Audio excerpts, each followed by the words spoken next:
Welcome everyone to the Wild Rift European Championship. We have got some banger games left over for you this weekend before we move to the latter stages of our tournament. But in case you missed yesterday, here is what happened.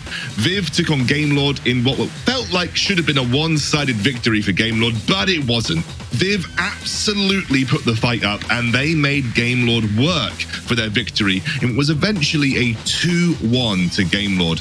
It certainly changed people's expectations of ViV though, as they come in today looking better and maybe more favored versus Navi than they were previously. Nonetheless though, Gamelord did what had to be done and moved themselves on to the upper bracket final. And of course, we also had WREC versus Formulation Gaming, which was a little more one-sided. WREC came in the favorites and they dominated from start to finish. And although Formulation put up a bit of a fight in one of their games, WREC came out through the series 2-0, and they will be going on to face Gamelord in the upper bracket final that I think everybody was expecting. But for the time being, we have got some losers brackets games to get through today. We've got an exciting day of Wild Rift. Let's get right into it. Welcome to the official Riot Games Wild Rift EMEA Championship. Everybody round here know we getting hyped. Everybody round, everybody round, everybody round, everybody round,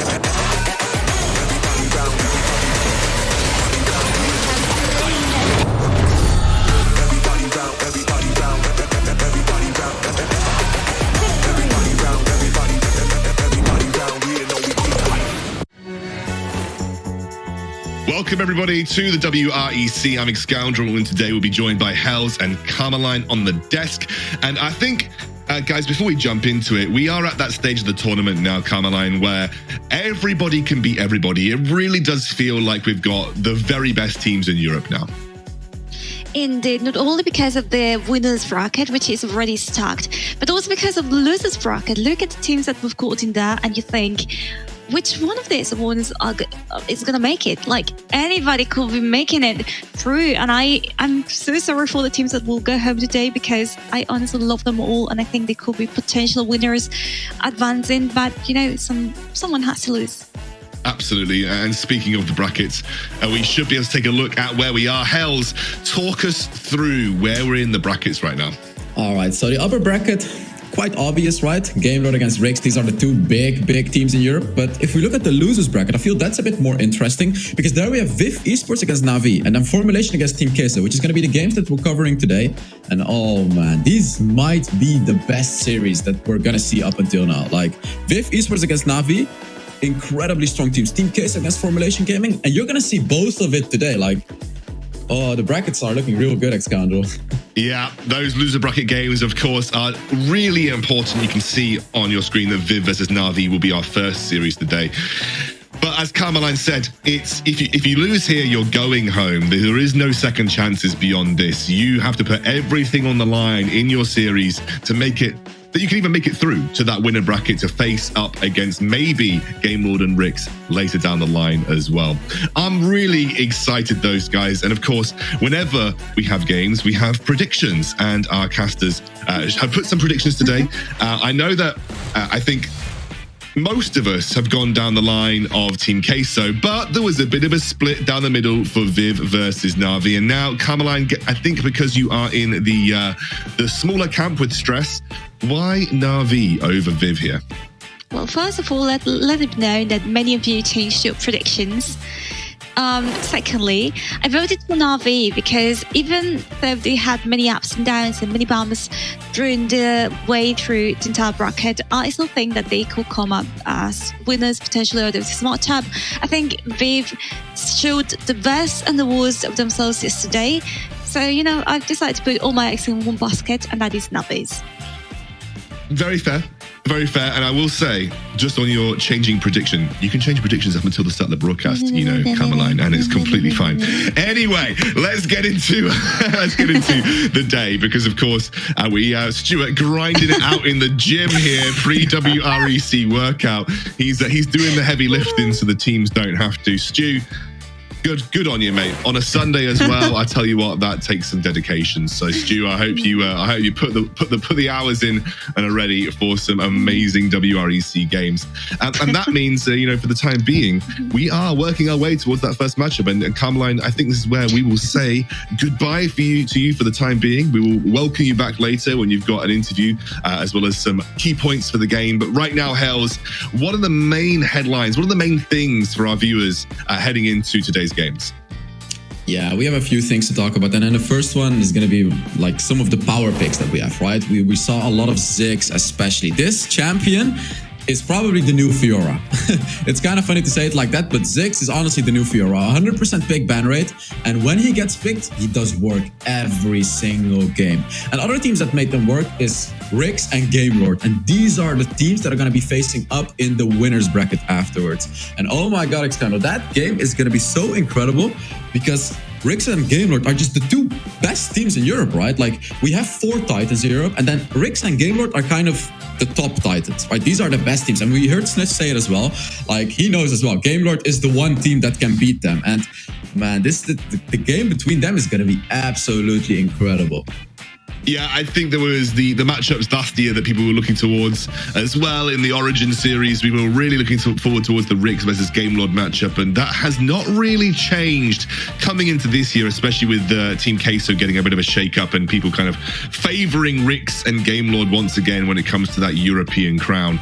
But I think this will be that European matchup. This will be that European kind of head-to-head. People always talk about like Real Madrid versus Barcelona, like El Clasico.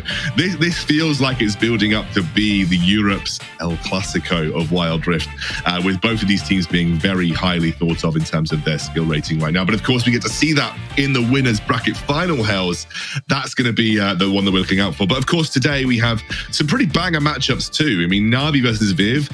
A lot of people said on paper they weren't, didn't sound too exciting. But given how ViV have been playing recently, like, it really feels like it could be a super close matchup. Yeah, definitely. And that's why I voted for ViV as well, right? Like, Navi is obviously incredibly good. We saw a lot of good things from them, but I feel Navi is perhaps a bit inconsistent. We saw them fall to teams, to some weaker teams earlier on. And I feel that if they don't have a good day today, and ViV Esports looked very strong yesterday, regardless of them losing, I really believe and I really feel like ViV Esports may take this one.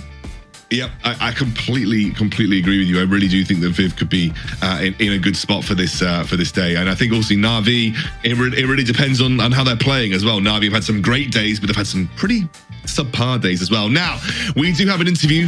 Carmeline is standing by with Snitch, I believe, to get some thoughts on yesterday and maybe even today.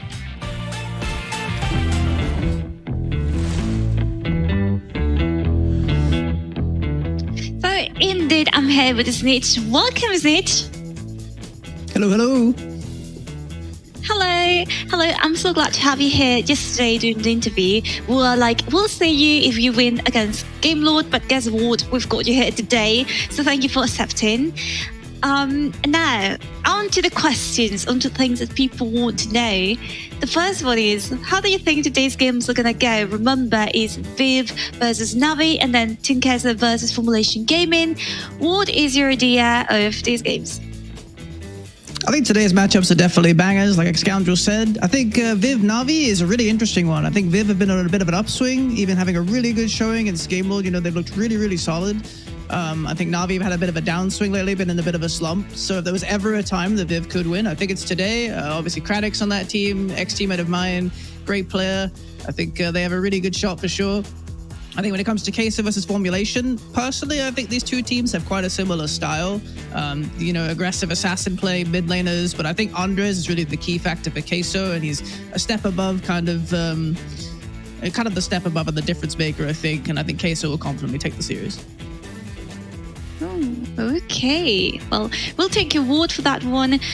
You might come to regret it in later days, but in any case, well, you played it yesterday, and we know that the meta is constantly changing. We see something being played one day and the next day teams implemented. Do you think that will happen today? I think Hell's made a great point about the Ziggs coming up. I think, like you said, our team game mode, even Viv have been showing a lot of zigs. I think that's definitely a champion that is rising again in popularity as people realize they're not as good as dealing with it as we thought we might have been. I think outside of that, most of the meta from yesterday was pretty standard. The only thing I worry about is the Soda Seraphine from Game Lord. I think when strategies like this arise again, everybody gets a bit crazy and they're like, woo, alarm bells ringing. We all have to play Soda Seraphine again. So I'm just hoping that doesn't happen. And it was kind of a one-off thing. But I think for the most part, the meta will stay fairly similar to as it was yesterday. I think we'll have to check if that's true. But for the last question, Snitch, it's a difficult one. You have to predict your own results versus Game Lord. So please give me your prediction for that one. You know, I feel like when it comes to this, there's two types of people. There's people who predict RECs and they're consistently correct, and there's Stress who consistently predicts against us and is always wrong. So I think if you want to be not like Stress, you should probably predict RECs for next week. And yeah, I think we'll be able to take the series against Game Lord. Okay, thank you very much, Snitch. We'll see you next week, perhaps. So in any case, for now, I'm going to send it back to Scandal and Hills Level.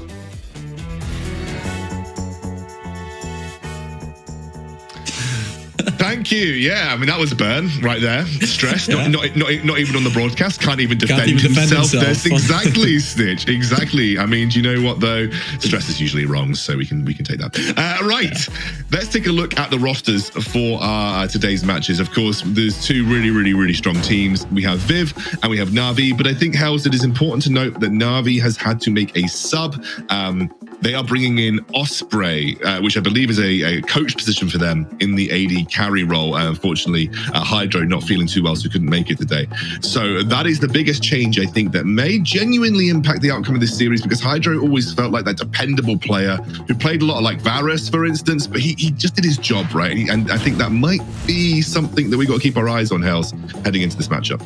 Yeah, definitely. And as you mentioned, it's their coach, so he does know the strategies and everything, but obviously he didn't play as many games with them as Hydro did, right? And we saw how good Hydro can be with Navi. We saw his Varus, we saw some of the other champions that he played. I feel that this may negatively impact them, but we will see, right? Maybe Osprey is going to show some crazy performance on the Dragon lane. Like, there is a reason that he's also a substitute. So it's going to make the game even more interesting to watch, in my opinion. Absolutely agree. I think we're very much looking forward to this, and I think ViV on the upswing will be happy to have seen a little bit of maybe a slight chance for them to get an edge in this series as well. But I think, as most people have said, and even the reflections predict, this is going to be a close series, and I do expect both of these teams to be genuinely within victory. You know, I think you're really splitting hairs between which team could potentially come out on top here today. Anything you want to kind of think about when we're talking about picks and bans for ViV and Navi? What do you expect to be contested picks when we head to that sort of pick and ban phase? Ooh, I mean, obviously Rakan, right? We saw both teams come with the Rakan and play really well, and maybe even some picks against Xiao, because we saw Xiao on the Thresh, for example, which was incredibly good. And even though we haven't seen many bans like the Thresh, I kind of feel like this may come in this draft as like a target ban towards Xiao. But besides that, I think just the obvious bans, like Snitch said, right? Like, there's not going to be many changes. Ziggs, Fiora, Camille, Galio, etc., etc. I just feel like it's going to be a few target bans and then the standard bans. Yeah, I think that could be very well the case. I think obviously we're thinking about like the areas of strong, like, I guess the strong areas in the map for both these teams. I think you correctly mentioned that Xiao is, in my opinion, one of the best players on that entire team. I think he's absolutely amazing. I think that Kranix is super strong, and I think there might be an edge now for Kranix on the side of ViV to maybe look to go in on a 2v2 or try and be aggressive in that lane. The only problem that you find, this is the problem with the meta right now, Hells, when you're trying to actually get advantages in 2v2s, most pro teams rotate their bot lane mid and just go on wave clear duty from 4 minutes onwards. And so that's why, like, if you're ever trying to really exploit areas in the bot lane or in the dragon lane, it becomes a little hard because teams are so quick to rotate their dragon lane out of there straight into mid, and then in mid it just becomes pure wave clear duty and supporting objectives. Yeah, definitely. And to hear more about these teams, we're going to be heading into the key points with Carmelin to see what she has to say.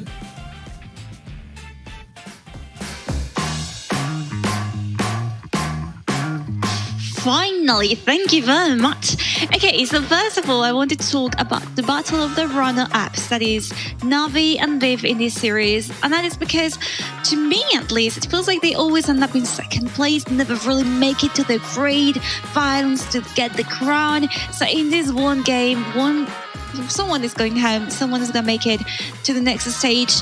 Whomever it is, very well deserved. But again, it's a pity to have to say goodbye to one of these two teams. Now, another thing that is concerning me is, actually amazing me, is the return of the tanks. You see, they were talking, Hans was talking about a particular champion, but we've also seen Leona, Braum. We've seen many tanky champions making a comeback to the bot lane, which is something that I'm really excited about because I think it completely changes meta from the enchanted bot lane that we were seeing up until the last days. And of course, there's the bot lane trio, which I once again was looking forward to in this series between Hydro and Chronix. But hey, I'm not giving up just yet. Okay, on Navi, hear me out. I think Osgrey is going to do an amazing role there in the bot lane as an AD carry or an AP carry. So whoever he chooses to be, good luck in that one. I'm still keeping my predictions on. Back to the casters. Thanks, Carmelina. And I think, bot lane prio definitely feels like something that will be interesting, especially given the maybe the mismatch with Osprey coming in. But as I kind of talked about before, it really feels hard in bot lane to make your difference felt when it, especially in the laning phase right now because of the way the meta plays out. But there's plenty of good options for both of these teams to play through. I think the top side of the map for ViV is a little underwhelming. I'll say that in a nicest way possible, but I think like Tyrese and Miloop are just kind of like, and often like do what the team needs for most part. So I really think we're relying on mid and bot to kind of be, or mid and dragon lane to be like the number one prio here for ViV going into this picks and ban phase. And speaking of which, I think we're there hells into the pick and ban phase. ViV on blue side, Navi on red. Yeah, and this is going to be super interesting. But we've already seen a lot of very interesting drafts come through in this in the games, and now especially with Osprey on the Dragon Lane, right? Like, does ViV Esports know what he plays? I don't think so, right? Like, it's not like you can just ban out the Varus and know that you've banned out a super powerful pick from Hydro. They're up against a new player now, and like, unless they did some real good homework, they won't know. And as we can see, right, like these are the obvious bans. We see the Rakan, we see the Camille. This is kind of expected, Excandro. Yeah, I think, as you mentioned, there's going to be some prio on the Rakan. The Vayne ban coming through. Target ban. Now, I mean, Chronix is a big Vayne player. He obviously will pick that in situations where he feels like he can kind of take over. And maybe they're saying we think that Chronix might be an issue now that we've brought in a sub AD carry in. We don't really want to give him a star carry potential, so we're going to get rid of the Vayne for that respect. Obviously, Fee, big Garen player, loves his Garen, so the Garen getting banned away, does not want to see it get picked up in this particular matchup. And Ziggs, the final ban, you mentioned it, that rising priority in Ziggs. Exactly, and that's exactly what I thought would be banned. Like, if we would have looked back like 10 games ago, like a few weeks ago, Fiora would have definitely been banned right there. But yeah, Ziggs, like that's exactly what I was going to predict. They're going to ban away the Ziggs because yet again, they don't want to put these power picks on Chronix, right? Like as you mentioned, Osprey is a newer Dragon Laner, like he's the substitute. So they want him to have a bit of an easier time against Chronix by not allowing or by not enabling him. And they actually banned away 2 of the power picks from the Dragon Lane. And we have an Olaf first pick. And even though a lot of teams like to do it, even though a lot of people like to say it's good, I personally really don't like it. Oh, but we have a Yumi pick, Excandro, and I think you have a lot to say about that. Yeah, Yumi's interesting. It denies it from the Olaf. Like Olaf Yumi is a really strong combination. Yumi Jax gets locked in now. Hells. Is this top lane or Baron lane Yumi that we saw a little bit over in Korea, we saw a little bit over in Southeast Asia? Like, there's a very real possibility that Yumi can be played in that role. And Fee is one of those players that will pick kind of off-meta stuff. Yeah, and the thing is, I kind of feel like Yumi doesn't fit Xiao's playstyle, right? Like we talked about it earlier, Xiao really likes to be roaming around a lot, right? With the Braum, with the Rakan, with the Thresh, with these heavy melee champions to be constantly ganking. And Yumi cannot do that type of ganking. So, as you said, it could possibly go to the Baron lane. I would love to see it. I don't personally believe in it, but it can definitely happen for Navi. As we said, like Xiao really likes that playstyle to be roaming around and ganking, which you cannot do with Yumi, by the way. So, yeah, maybe. I don't know. It's very interesting. I mean, obviously, like you mentioned, I don't think it's like much of a Xiao pick. I think he likes to be a bit more proactive with his picks and likes to be a bit more aggressive. But the Darius coming through does make me feel that maybe we're going to see the Yuumi transition down to the Dragon Lane, so that might be Xiao picking that up this time round. Of course, we have the Morgana coming through. Great combination inside with the Olaf. You can use the ultimate, then Black Shield in for a little bit of extra kind of like anti-CC. And then we have the Gragas, which has been a pretty high priority pick actually in general during the WREC. He has been kind of highly sought after. Can go tank, can go full AP, which has been the more common build path for him. Renekton gets banned here, so they are anticipating that the Baron lane pick hasn't come through for ViV yet. So if we look at Navi's composition, I don't think they're going to pick like a heavy AD carry in the Dragon Lane because they have the Yuumi combined with the Jax, right? Like Vex is playing Jax. And I feel that they're kind of shifting their strategy because obviously they have Osprey in the Dragon Lane. They don't have Hydro. So perhaps they're kind of going for like a funneling composition to funnel Vex on the Jax. And then they could potentially put a champion like, I was going to say Corki or Orianna on Osprey just to be dealing that reliable magic damage. And these are a bit easier champions to play and they can provide a lot of value on their own as well. So I am seeing the Orianna for Navi, but we will have to see whether or not they're actually going to pick it. Yeah, they actually ban out Thresh. Navi decides to ban out Thresh though. Yeah, I think because that kind of indicates that we're going to see Yuumi in the bot lane and Thresh is a good pickup into Yuumi, as is Leona, for instance. So I think like the Orianna would be the ban for me if I were ViV. Like one of the things that did get talked about over the previous few weeks is how Yuumi now interacts better with AP champions, and therefore, having a Yuumi attached to an Orianna can really, really increase her damage output overall. And there's the Orianna banner. I think it makes a lot of sense. You were right that it was an obvious pickup in the bot lane, especially with how good Yuumi is now with AP carries.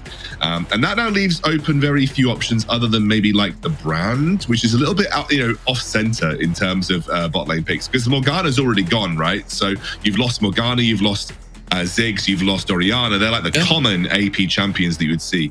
And Corki. And Corki, yeah. And Veigar doesn't look good here because you've got Morgana and Olaf. So like it's not exactly like Veigar is an insane pick, but it's going to be the Kai'Sa. Kai'Sa. Are they going to play a full AD composition? Because that kind of enables full tank Gragas, and it allows Olaf to spam armor as well. I don't think they should be going for a full attack damage composition, especially because there's still 2 picks open for ViV Esports, right? They can go for some sort of tanks. They can basically just go for champions that are good against full attack damage. So they still have the mid lane open, and indeed, picks like the Brand are open. And if I'm trying to think, I don't think you want to be picking Seraphim into the composition of ViV Esports, but there we see it, the Graves. Like, Graves is one of those champions that is incredibly good against heavy attack damage compositions due to the passive armor that he gets from his third ability expanded. Yeah, absolutely. There's a lot of people here that will be happily building armor. You do have to remember, I think one thing that we should take into account is that Kai'Sa does do a decent amount of AP damage, and there is this kind of like cool AP build that we've seen from Kai'Sa. There it is. And there's the Alistair. Love the Alistair pickup, by the way. I think that's excellent. And obviously Jax is a little bit hybrid. So Jax does do a decent amount of magic damage in kind of his kit. But obviously you're very right in the sense there's a lot of AD here for Navi. I'm wondering what the final pick is. I actually imagine their mid lane is yet to get picked. So Brand? Yeah, Brand could be okay, but the problem is you're not going to be hitting too many stuns. The Ahri I actually don't mind the Ahri here at all. I think she's very good at kind of like dodging and diving, and that's really good against the comp that ViV's got. Because I think for ViV, they don't really have like much like point and tap, damage. A lot of it is targeted skill shots or having to chase someone down. And Ahri's very good at outrunning and dodging all of that kind of stuff, right? Yeah, definitely. And to be honest, I kind of like the Darius pick now as well on Navi's side, because Darius works very well against these melee champions like Alistar, Gragas, Graves, and Olaf, right? Like he can stack up and then he deals true damage as well. So I like how Navi has ended their draft. Yeah, it's going to be a very interesting game to watch, honestly. Like ViV Esports with the Olaf, with the Morgana. Very interesting. No, I actually think if Navi can play this well, they should be able to kind of like navigate what ViV are bringing. I think with ViV, if they fail their all-in engage at the start and they don't catch the Kai'Sa or the Ahri on their all-in engage, I think you are looking at a very easy comp to kite. Like you'll be able to kite that comp pretty easily. The only problem for ViV is they don't have much to kite it with apart from like their skills like Ahri's ultimate or Kai'Sa's ultimate. So have to be a little careful. Guys, you can, of course, join Riot Games. So I was going to say, join Riot Games. Make sure you can go over to riot.com/donate if you want to donate to the International Medical Corps to help those affected in Ukraine and the surrounding regions. You can see the link to donate down below. And of course, now we'll move into the game, Hells. Yeah, and Kai'Sa and Ahri are kind of like really good responses to that Olaf, right? Because these are both champions that have some repositioning abilities. The Kai'Sa ultimate and the Ahri ultimate, for example. Like, they can escape those full engages. So I really like that part of the draft, where like they basically countered that part of the draft from ViV Esports. I'm very much looking forward to that. And I think it's going to be a really, we're already kind of in 20 seconds in here. The issue we've got is Shags. Obviously, in that mid lane matchup, you can get a little dicey if you're the Gragas. So you have to be a bit careful about your sustain. But he should be fine. He should be able to sustain his way through. Yeah, definitely. We can already kind of see a quite dominant place in the top side of the map. They have two... Oh, never mind. He's already getting taken down. Flash over the wall from Yek. He could maybe find it. Can't quite find the final orb, and he levels up. Levels up and gets the passive ticking. In the meantime, in the bot lane, Floor already nearly dead. Not going well for ViV to start things off here. Navi already putting the pressure down. And Osprey already showing like, hey, look, I can still do this. And Osprey nearly getting the kill on Floor. And right there, we have another thing. We do. miLoop getting caught out, stunned over the wall, and Vex picks up the kill. Every lane going badly right now for ViV. Not quite off to the start they were expecting from this team. Yeah, and Vex instantly flashed after miLoop. That was amazing. The timing was perfect. And Tyra's maybe getting locked up here. He's forced to flash too. Just feels like ViV a little bit off kilter right now, Hells. Yeah, definitely. ViV is already starting to fall behind. And especially against a jungler like Jax, you're not really supposed to fall behind. Because when you're playing the Olaf, is miLoop gonna go for this? No, he's not. So yeah, especially against the Olaf, you're like, Olaf is kind of supposed to win against the Jax in the jungle, right? Because Jax gets into the late game, he skills incredibly well, especially with that Yumi. So that's a very dangerous duo that Navi has. And then, like, as Tyrus, you really have to win this jungle, and you can, because Olaf kind of destroys Jax in the early game, Excalibur. He does, the Floor going in aggressive here, but just being so safe, Osprey and Xiao, they're happy to just chill. miLoop also taking pain versus Fi. Gonna be honest, ViV not off to a good start here versus Navi. I mean, the problem is, it's not like they're losing on macro. It's not like they're losing on the way they're playing the objectives. They're just losing on individual laning right now. And that is not a good place to start versus Navi, because they can take that and run with it very easily. Yeah, definitely. And I also want to talk about the vision game, because 1 minute ago, ViV was actually winning the vision game on the top side of the map. And if we look at it now, there's no more wards from ViV Esports. They've been swept away. And then Navi has 2 wards sitting. And then also the Rift Scuttler. And then the same side on the bot side, Navi took that Rift Scuttler as well. So they took 2 Rift Scuttlers. They have the vision advantage on the map. And they have the lane priorities. And they have the late game composition, Excandro. Like, they have it all right now. Yeah. And I think also, if you're going into the first team fight or the first objective fight, and you're ViV and you haven't got a sizable advantage to work with, you're going to struggle, I think, a little bit versus Navi here. Tyra's definitely feels like the catalyst for this game. Like, he's the guy that has to kind of be popping off. Floor, though, going in. Oh, wait, that's me. Ah, yeah, I forgot Floor. I almost handed over to Hells sometimes. Sometimes I forget which role I'm doing here, Hells. Luckily, luckily it came to nothing. That's the problem when you do both play-by-play and color. Sometimes you forget which one you're doing in the middle of a game. But I reminded myself now, Hells, so there's no problem. Yeah, all good. I mean, you do both of them amazingly, right? Like, you don't know what to do. But then we have another fight for you, Excalibur. Oh, we do. A little bit careful if you mill up at this stage of the game. Any wrong foot versus a Darius, as you know, Hells, he can immediately dunk you. Yeah, and then especially when you're playing the Graves, like, you can't really deal with a Darius, especially when you're a bit behind. Now the Dragon and the Rift Heart are spawning, and he goes for it! Oh, Floor's going for it. Has got that ultimate available if he needs it. Might have to pop it under the tower as the Hextech Protocol comes out. He's going to flash. There's the stun from Vex. He held on to his ult. Floor held on to his ult for way too long here. miLoop maybe brought in Vex to his doom, and Tyrus picks up the kill, 1-for-1 overall. That's a really nice pickup by Tyrus, and a great little dodge out by miLoop right at the end there as he picks up the Bloodthirster too. Yeah, and it looked very good for Navi as Vex was able to get 2 kills, but then Vex went a little too far. He chased down miLoop, wasn't able to kill him, and then he actually overextended, and wow, that damage.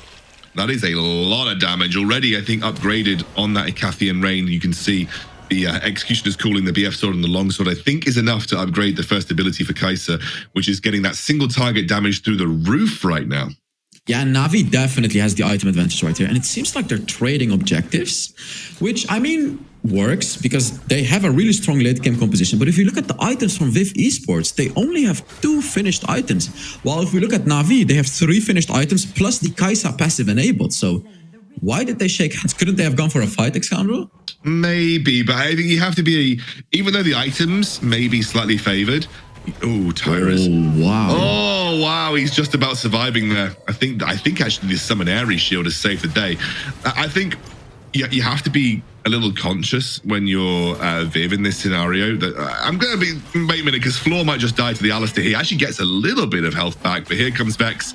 Overstep from Miloop, and I think Floor will just walk his way to the tower. Should be able to escape. They're going to drop the Rift Herald immediately as we see both the Kai'Sa and Shao on the Yuumi heading up to try and convert on this. Osprey. Floor's got his ultimate left.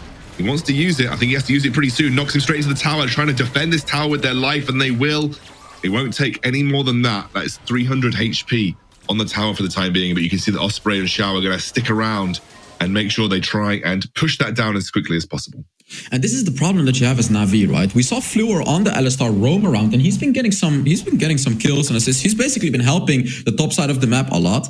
And if we look at Shao on the Yuumi, he hasn't really, well, obviously he's buffed the Kai'Sa, but I mean like supporting other lanes. You cannot just gank with Yuumi. It's not like that you can do the same as Alistar. So I feel that may bite them in this game if Fluor is able to get some kills or to get some more assists on the opposite side of the map. So right there we can see Vex is doing an incredible job still keeping it alive, right? Like he's doing extra ganking to compensate for them having a Yuumi. So they definitely know how to play around that Yuumi.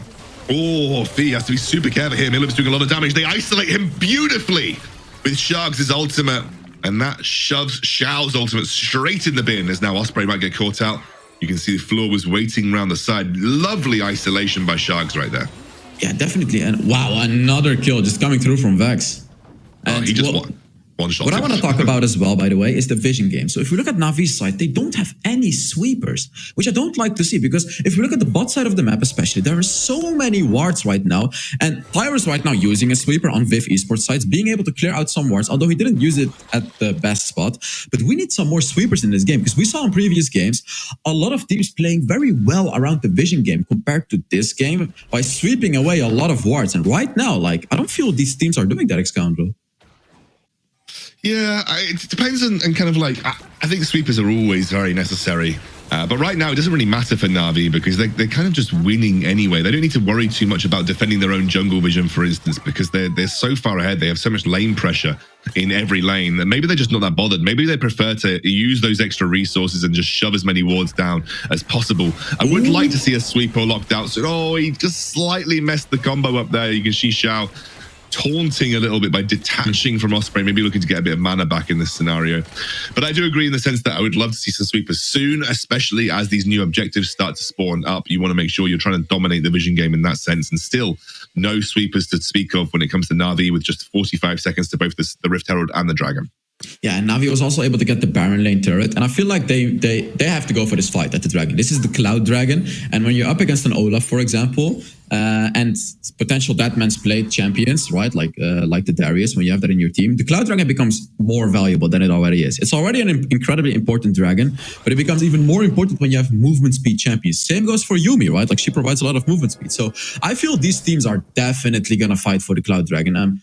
I may be proved wrong, but we will see. And yet again, no sweepers from Navi, and that's just going to give free vision to ViV Esports, Xandro. Yeah, I think they trying to go in. That's a really lovely catch there by Floor, but in comes Vex. That is the lost chapter trying to be used, trying to buy some time, but Osprey goes down. Tyrus has done his job. That's the AD carry dropped. The rest of the reinforcements are here, but they have already done the damage. Can ViV, though, with the HP powers that they've got, contest these next objectives? They're clearly going for a tower on the bottom side of the map right now, but another catch by Floor, trying to catch out Fee for the time being, but he drops back with that flash. Won't go down. And they'll also prevent that turret from dropping too. Vex, in the meantime, is going to go straight up towards the Rift Herald. It looks like they're trying to handshake, but it doesn't look like ViV have quite got themselves in position yet. And interestingly, Vex leaves away the Cloud Dragon right here. And you're giving away 2 dragons right now for 2 Rift Heralds. And I don't like the first Rift Herald they got a turret from, and now the second Rift Herald they have to get mid lane, right? Like if they don't get a mid lane turret from this, it's not worth it. And as we look into this replay, I want to highlight something. Even though ViV Esports won this fight, look at Osprey. He actually failed his ultimate right there, or like he couldn't really use it properly. But if the team fight goes a little differently, he can actually escape from that Olaf very easily with that ultimate from Kai'Sa. There is like so much potential for him to escape because his ultimate, the movement speed from Xiao, and then also a flash. So again, I feel like Navi does have the tools to deal with ViV Esports, but are they going to be able to utilize them properly? That's the real question. Feels like ViV rely on those scenarios where it's like a binding from Morgana into a really good engage from Floor. But how often are you going to find those kind of scenarios realistically if you're ViV? Like, that was a really, really like hot shot binding from Morgana that I think for Osprey, he's going to be a little bit more careful about his positioning in the future. But I just think you've got to be a little careful now. Floor immediately charmed up here. Doesn't use the ultimate just yet. Find that Floor is a little bit sort of less willing to pop that ultimate where he needs to. And you can see that they're just trying to defend that bot lane tower right now, Hells. Yeah, and I love the aggression from Vex. Like, even though he's not actually doing, you can clearly feel that he wants to go for the fight. So, like, and there he goes. Goes straight onto it. He's going to be trying to catch him down. Jumps back on. They're trying to take down Vex, and he will drop to the graves. They'll take the Yuumi out in a rampage. Tyra's doing his job beautifully, as is Miloop. And that is going to be enough to storm down that mid lane tier 1. Gragas right now, Sharks, buying time, stopping Ari coming to try and clear this wave out. And that'll be mid lane tier 1 trying to drop. They go, the Shaman of the tower gets pulled as well, straight into the stasis. That's an incorrect target for the ultimate because that stasis is so good and it's a killing spree. Then Miloop, and suddenly ViV have come. I mean, what after what was a crazy early game? It didn't really feel like ViV were doing anything. They have completely come online right now. Navi screwed up because as we look into this replay, I was talking about it. Vex is hungry, right? Like I was literally talking about it a few seconds ago. But then he goes in for a 2 versus 4 or 3 versus 4 with a Yuumi. That doesn't work because when you die on the Jax, your Yuumi is also dead because Yuumi cannot escape anywhere. And then right here, they lose that super valuable mid lane turret that we were talking about. And now suddenly the Rift Herald is just not worth it anymore. And now ViV Esports is ahead. They have the mid lane turret and they have those 2 dragons that Navi gave away to get that advantage, to get the map advantage, but they don't have the map advantage. So Navi screwed up, Excandro. Yeah, I really feel like the value of those Rift Herald has been diminished significantly, as you said. Really loved that little micro thing that we saw in that replay, by the way. The stasis from Sharks meant that Fai actually jumped closer to the ViV team with his ultimate because of the slight gap closing ability of Darius's ultimate. And that kind of drew him to his death a little bit more quickly. So that was really nice from Sharks there. Great timing, even though he got caught out. Good timing overall. Now Miloop going toe-to-toe with Fee. He has got that Bloodthirster available. He's actually taking him on. That might be a big outplay. Wow. And it is. Finds it just too far ahead at this point with the Bloodthirster and the Black Cleaver. And unfortunately, Fee just not able to go toe-to-toe with the Graves at this point in the game. Miloop is so ahead that he still wins that fight. Because in a normal scenario, Darius just wins that, right? Like, Fee was able to get his stacks on very quickly. And now we see the Rift Herald being dropped in the mid lane, which I like. The timing is good because ViV Esports was going to apply a lot of pressure on the Baron lane. They still got the turret, unfortunately for Navi, but we have a fight. Yeah, Floor, maybe just a bit of a warning shot. I really do think that they need Vex. Oh no, a couple of missed ultimates. There's the immediate exhaust, but here comes Tyrus. He's the man that's doing the damage. Those huge true damage strikes, the reckless swings, doing jobs left, right, and center. And you can see Xiao and Vex immediately back off after stunning Tyrus down. We talked about the importance of this Olaf in this comp. He is going to be the key to kind of the mid-game success of ViV, and he's really telling it on right now, Tyrus. Excandro, I feel like Osprey misclicked his ultimate. As we look into this replay, take a look at Osprey right here. He attacks someone and he just ults right into Floor. And I feel like that's a misclick because right after he gets exhausted, which slows him as well. And then he just gets destroyed by Tyrus, who's unstoppable with the Ragnarok on Olaf. And that was a crucial mistake, a fatal mistake, because this means they're giving away yet another dragon to ViV Esports. And as we can see, ViV Esports sitting on 3 dragons right now. And ooh, that one hurt a lot, Excandro. And it's an Elder Infernal too. So if ViV continue to dominate the pace here, you've got a 4-dragon Elder Infernal, and that will be insurmountable no matter how good your late game scaling is, no matter how you may be able to kite away easily with the Yuumi and the Ari. The game is over now. Yeah, at that point, you know, a single barrel tap from Sharks is probably doing half your HP. So that is definitely something we've got to be a little more careful, keep our eyes on that for the Navi. But right now, ViV in the driving seat, 5k ahead. It's not done and dusted, though. 5k is a decent lead, but it's not insurmountable for Navi. They still have 11k, nearly 12k on their Jax, who is 3 items in as well. So still in a good spot. I do really love this Alistair pick, though. I think it's been very influential for ViV. Now, Floor goes straight in, gets pulled in by 5, but he's already used his knock-up for the time being, and you can see the rest of ViV are happy to just back away. Yeah, definitely. And I just feel like Navi, like that one fight they lost, but there is another one. Never mind. Damn. Wow. Floor got saved by the Morgana. The black shield was so good from Kranix right there. And actually now you can see Kui. Oh yeah, Kui just looking for an opportunity, having used his ultimate already. They're actually going to pull in Sharks. Fee already targeted. Are they going to get him down? Beautiful from Floor. Another great flank from the Alistair. It's been absolutely influential in these team fights, and that's enough now with no solid front line to speak of for ViV to push in towards that inhibitor tower. There's a big wave in bot, though. They're going to have to be a little careful about that stacking wave in the bot side of the map, but they may be able to get 2 towers and also steal away this red buff for the time being. Tyrus pops his ult, jumps in, reckless swings. Yekwi is millimeters from dying. Millimeters in terms of HP from going down right there. And the rest of ViV, I think, will just count themselves lucky it didn't go any worse than that, but they're doing some serious damage to Navi right now. And V doesn't have any tenacity, which is a huge problem. Wow, that damage though, Alexander. I know, yeah. V has no tenacity. He doesn't have any tenacity. So he's basically supposed to be one of the front lines. Because if you look at that composition, right, like it's only him and Jax that are some real front lines. Oh, Milup looking for some blood. But as V, against this composition, when you're up against the Morgana, you have to get Mercury's threat and run a Hunter Titan. Yeah, but he didn't. He got caught, he got rooted, and then he just got comboed and got absolutely destroyed by ViV Esports. So I really don't see a way out for Navi right here anymore. Unless you are a dodging god, and my advice would always be, whenever you see a Morgana on the enemy team, Merc Treads is the best option. Like, I know there's a lot of AD here in the form of the Graves, but like in this situation, you're up against a Gragas, a Morgana.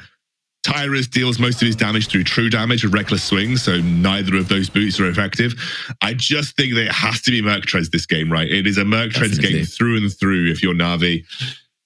Oh, it's tense. We've got 30 seconds until 40 seconds or so until the Elder Infernal here. We also have the Baron on the cards, and it feels like Navi, 10k gold down. Vex immediately caught a Floor going in again. Pops that ultimate. Here goes Tyrus chasing them down as the Lost Chapter is completely ineffective. A beautiful, beautiful breaking apart ultimate from Sharks, but it does nothing but lower the HP bars for the time being. Lots of ultimates used. Tyrus HP low for the time being.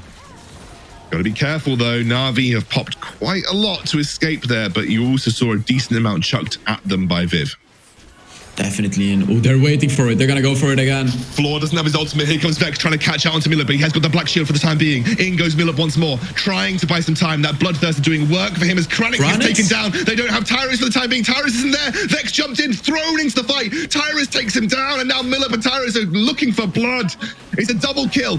2 for 2 overall, but here goes Tyrus. He's looking for extra kills, and Nami's Lost Chapter is up again. Oh, the Lost Chapter's there. It's a triple kill. Oh, we look at any more. Milup's trying to go. He's got the Bloodthirster. He doesn't get taken down. It's a quadra kill for the Osprey sub. He's looking for the Penta on Floor. He'll get slowed down, but can he take the kill? That dead man's plate might just get him out for the time being. He's going to juke them, I think. Floor's going to get away with it. Penta ruined, but it looks like that's going to be Elder Infernal over to Navi.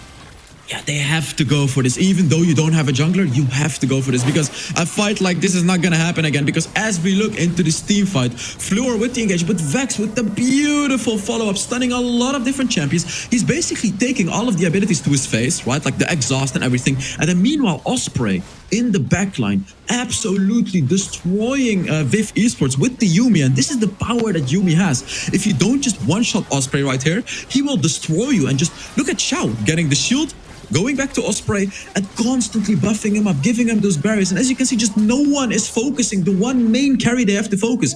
Even though ViV Esports had the stronger composition with a giga fat Graves, by the way, they were still unable to do it. And what? Navi stole? Wait, oh, sorry, never mind. No one stole it. Sorry. No, I got too hyped. No. It's only a one dragon in Elder Infernal, though. It's this just is not one dragon. Yeah, this is not insane for ViV. Gotta be a little careful here. They do catch out the Alistair. Floor. You need to pop that ultimate way sooner, mate. You're going down super low. Yekwi over the wall. The ignite might not get it done. I mean, this is the problem now. I think ViV, they're splitting up too much. I think that was the main problem with the last fight. Like, Tyrus needed to be on the front line straight away, but he wasn't. And then Osprey did a great job with his positioning, you know, using that ultimate to just dodge whatever was coming onto him. And then Vex, being the tank that he has to be for his team, right? He dived in, he tanked up all of the things that he had to, and then Osprey and Xiao just doing a phenomenal job hard carrying that team fight. And right now, Navi with the Elder Infernal Dragon, that's going to give them a lot of bonus damage. It's going to be 9% bonus damage, which is not game-changing, but then also the true damage. And we know how big the true damage is. And like this is gonna give a massive advantage to Navi, and I feel this is gonna be a really close game right now, Xscoundrel. Yeah, well, it's living up to the series that we predicted it to be. It really felt like ViV couldn't go wrong with the way they were playing this game out, but then one little mistake, you can feel that we're at the stage of the late game where the kiting potential is there. They're trying to isolate Kranix again, and they will. Kranix again, taken down super early. Here goes Tyrus. They're going in. They take down one. That's the first one going down to Milup for the time being. Chasing down 5. The true damage is there, but they have the shields coming through. There goes Milup. He wants them. He wants all of them, but he gets taken down. They will be traded 1-for-1 overall. Nami just about dives away. I keep saying Nami, I mean Yuumi. Yuumi dives away just about. It's a 2-for-2 overall. This is tense right now, but the jungler down. Tyrus fancies his chances on the Baron. And there we go again. Wait. He just flashed forward. Yekui gets taken down. There goes the stasis. In goes Fee. He's going to take down 1-for-1. It's Tyrus versus the world. He's getting kited left, right, and center right now. And he'll get backed up by Floor. That is the power of the Yuumi. Low HP. Wow, instant heal. Yeah, I know. Low HP, like Yumi's on 2 HP, but it doesn't matter because you can't target her. So she just sits there on her high HP target. I have no idea what Yekui's flash was about, but it doesn't matter. They got the job done. Wow, and Xiao, the absolute MVP in that team fight, right? We're looking at Osprey, we're looking at Yekui, we're looking at everyone. But if we actually had looked at Xiao as well, as you said, sitting at 1 HP, he was still giving barriers to his teammates, by the way. Even though he was very low, he was still going out of his own teammates to get that basic attack in, to get those barriers to his teammates. Just phenomenal job from Xiao right there. And damn, the Yuumi has reached late game. And level 15, Kai'Sa, she has a Guardian Angel as well. Wait, no, she undid her Guardian Angel and got a Bloodthirster, I think. I think that's what she did, because I saw that she got a Guardian Angel, but she doesn't actually have one. So if we look into this replay, we see Yekui, who flashed very weirdly, and he thought that he could just get that. And then, yeah, still able because of the Yuumi. I mean, look at the healing that the Yuumi runs. He's full HP already. The Yuumi just heals him up from 30% HP to full HP. That's crazy. It was a flash charm. It was a point blank flash charm. I didn't realize because it was so close, but he charmed flashed, and it was like right on top of Gragas, so I didn't catch it. But that was pretty slick from Yekui. Didn't quite get the result they maybe wanted, but nonetheless, still very solid. Here goes Floor. He's looking for the engage. He gets the knockup for the time being. They're trying to get onto Osprey. He gets taken low. They're kiting backwards. They'll knock the team out. Tyrus jumps forward with the ultimate already popped for the time being. But they're not going to overcommit here. They're just keeping it as relaxed as possible. And of course, they have to go up against the healing of the Yuumi, and she's already getting those teammates healthy. Wow. Yeah, exactly. They did a great job poking Navi around, but Yuumi just healing everyone back up. It's just crazy how much this champion can provide into the late game. Navi had survived the early game. Even though they gave away 3 dragons, they finally reached that powerful moment in the late game, and they were able to take that important fight before the Elder Dragon. And now the Elder Infernal Dragon has truly enabled their composition and made them infinitely more powerful. And how is ViV Esports going to do this? They have to one-shot Osprey. I feel that's the only way that they can win. They can do it, by the way. They have the potential with their composition, but they just have to have a perfect engage. Oh, Vex jumps in, stuns straight onto Milup. He flashes away as well. Now Vex, the target. In goes Osprey to the backline. Lost Chapter's there. He's getting everybody locked up. And Xiao and Osprey into the backline. Do their job for the time being. Now Floor trying to chase him down. Tyra's going 1 versus 5. Wow. But right now, Navi has cleaned ViV up. What an engage that was from Vex. What a follow-up that was from Osprey and Xiao on this Yuumi, showing why this champion is absolutely insane. This is GG Navi. And as you mentioned, they just got to the late game where they were far too powerful to run down. Unbelievable. I genuinely thought ViV Esports was going to take this one, but Navi taking that one important fight. And Shao, what a giga lad. Like, he shows that he can also play Yuumi just as well as he can play the Rakan and the Thresh. I mean, like, I talked about it, right? Like, maybe you want to target ban Thresh, but no, you're not going to target ban anything against Shao. He's just going to pull off whatever he gets. Like, incredible job on the Yuumi, and I feel like MVP worthy for that last match only because the healing and the barriers and everything that he provided was incredible, Excalibur. That was absolutely insane from him. I really do think that was a great performance all around. But honestly, both teams had their moments, right? I think Floor had some amazing engages in the mid game. It was just this was the fight, right? Where they caught out Kranix, and Kranix got charmed. There was 2 fights where Kranix got taken down too quickly, and you feel like that was it. When Kranix gets dropped that quickly into the fight, doesn't have an impact. Viv kind of unable to find the picks that they needed. And we mentioned from the mid game as well, Hells, if you can't find that Morgana binding onto a key target, it doesn't really feel like you can chase down easily. And Viv just got outscaled in that sense, the way they wanted to play these fights out.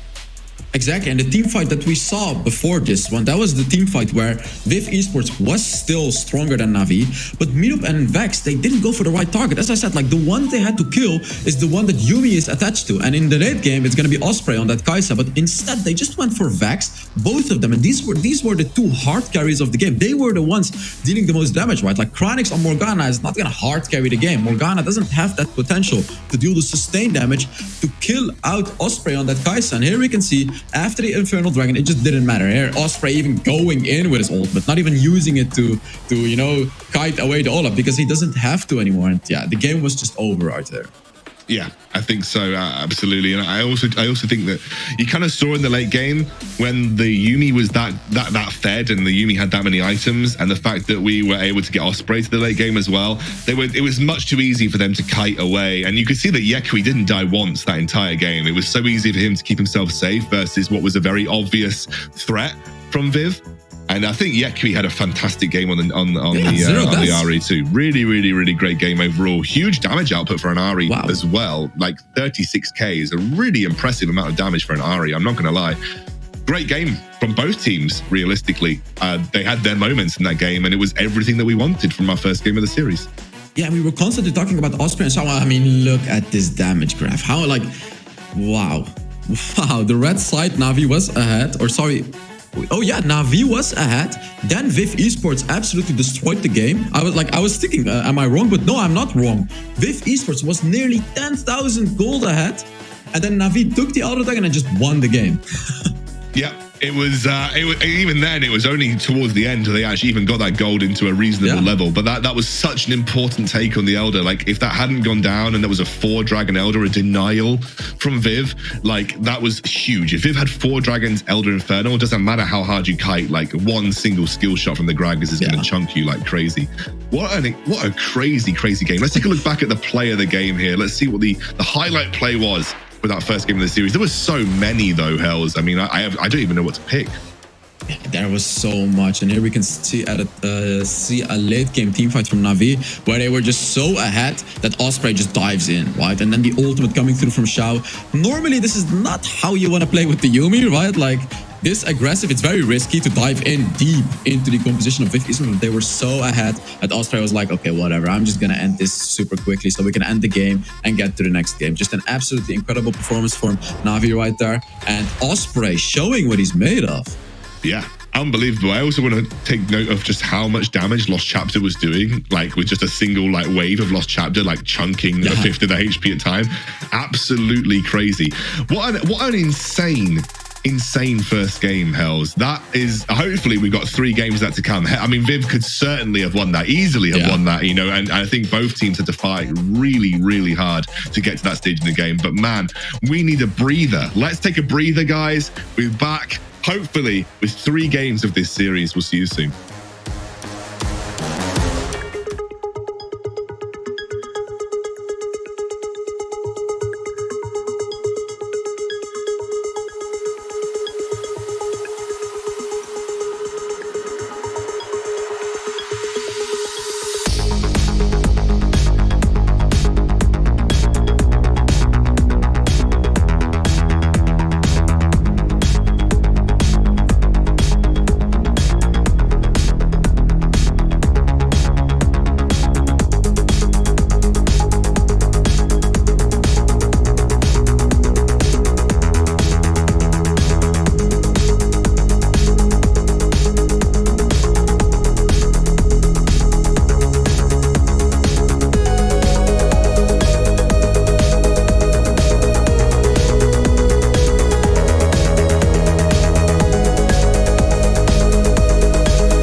Ready?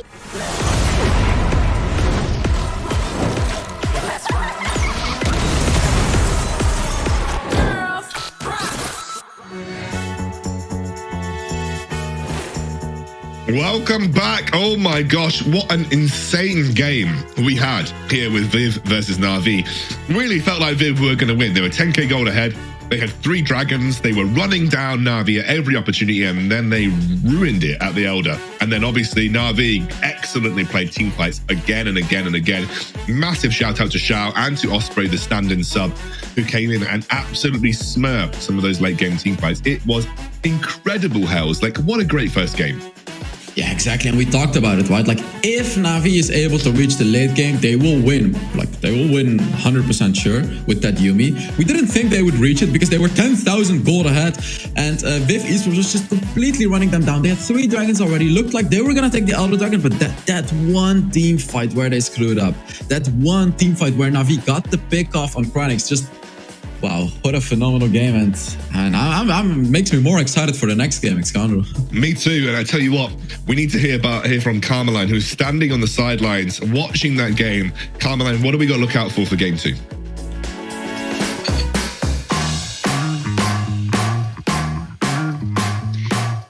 Wow, I almost had a heart attack during that game because honestly, what happened? I didn't know. I was just like, no, yes, okay, yeah, amazing.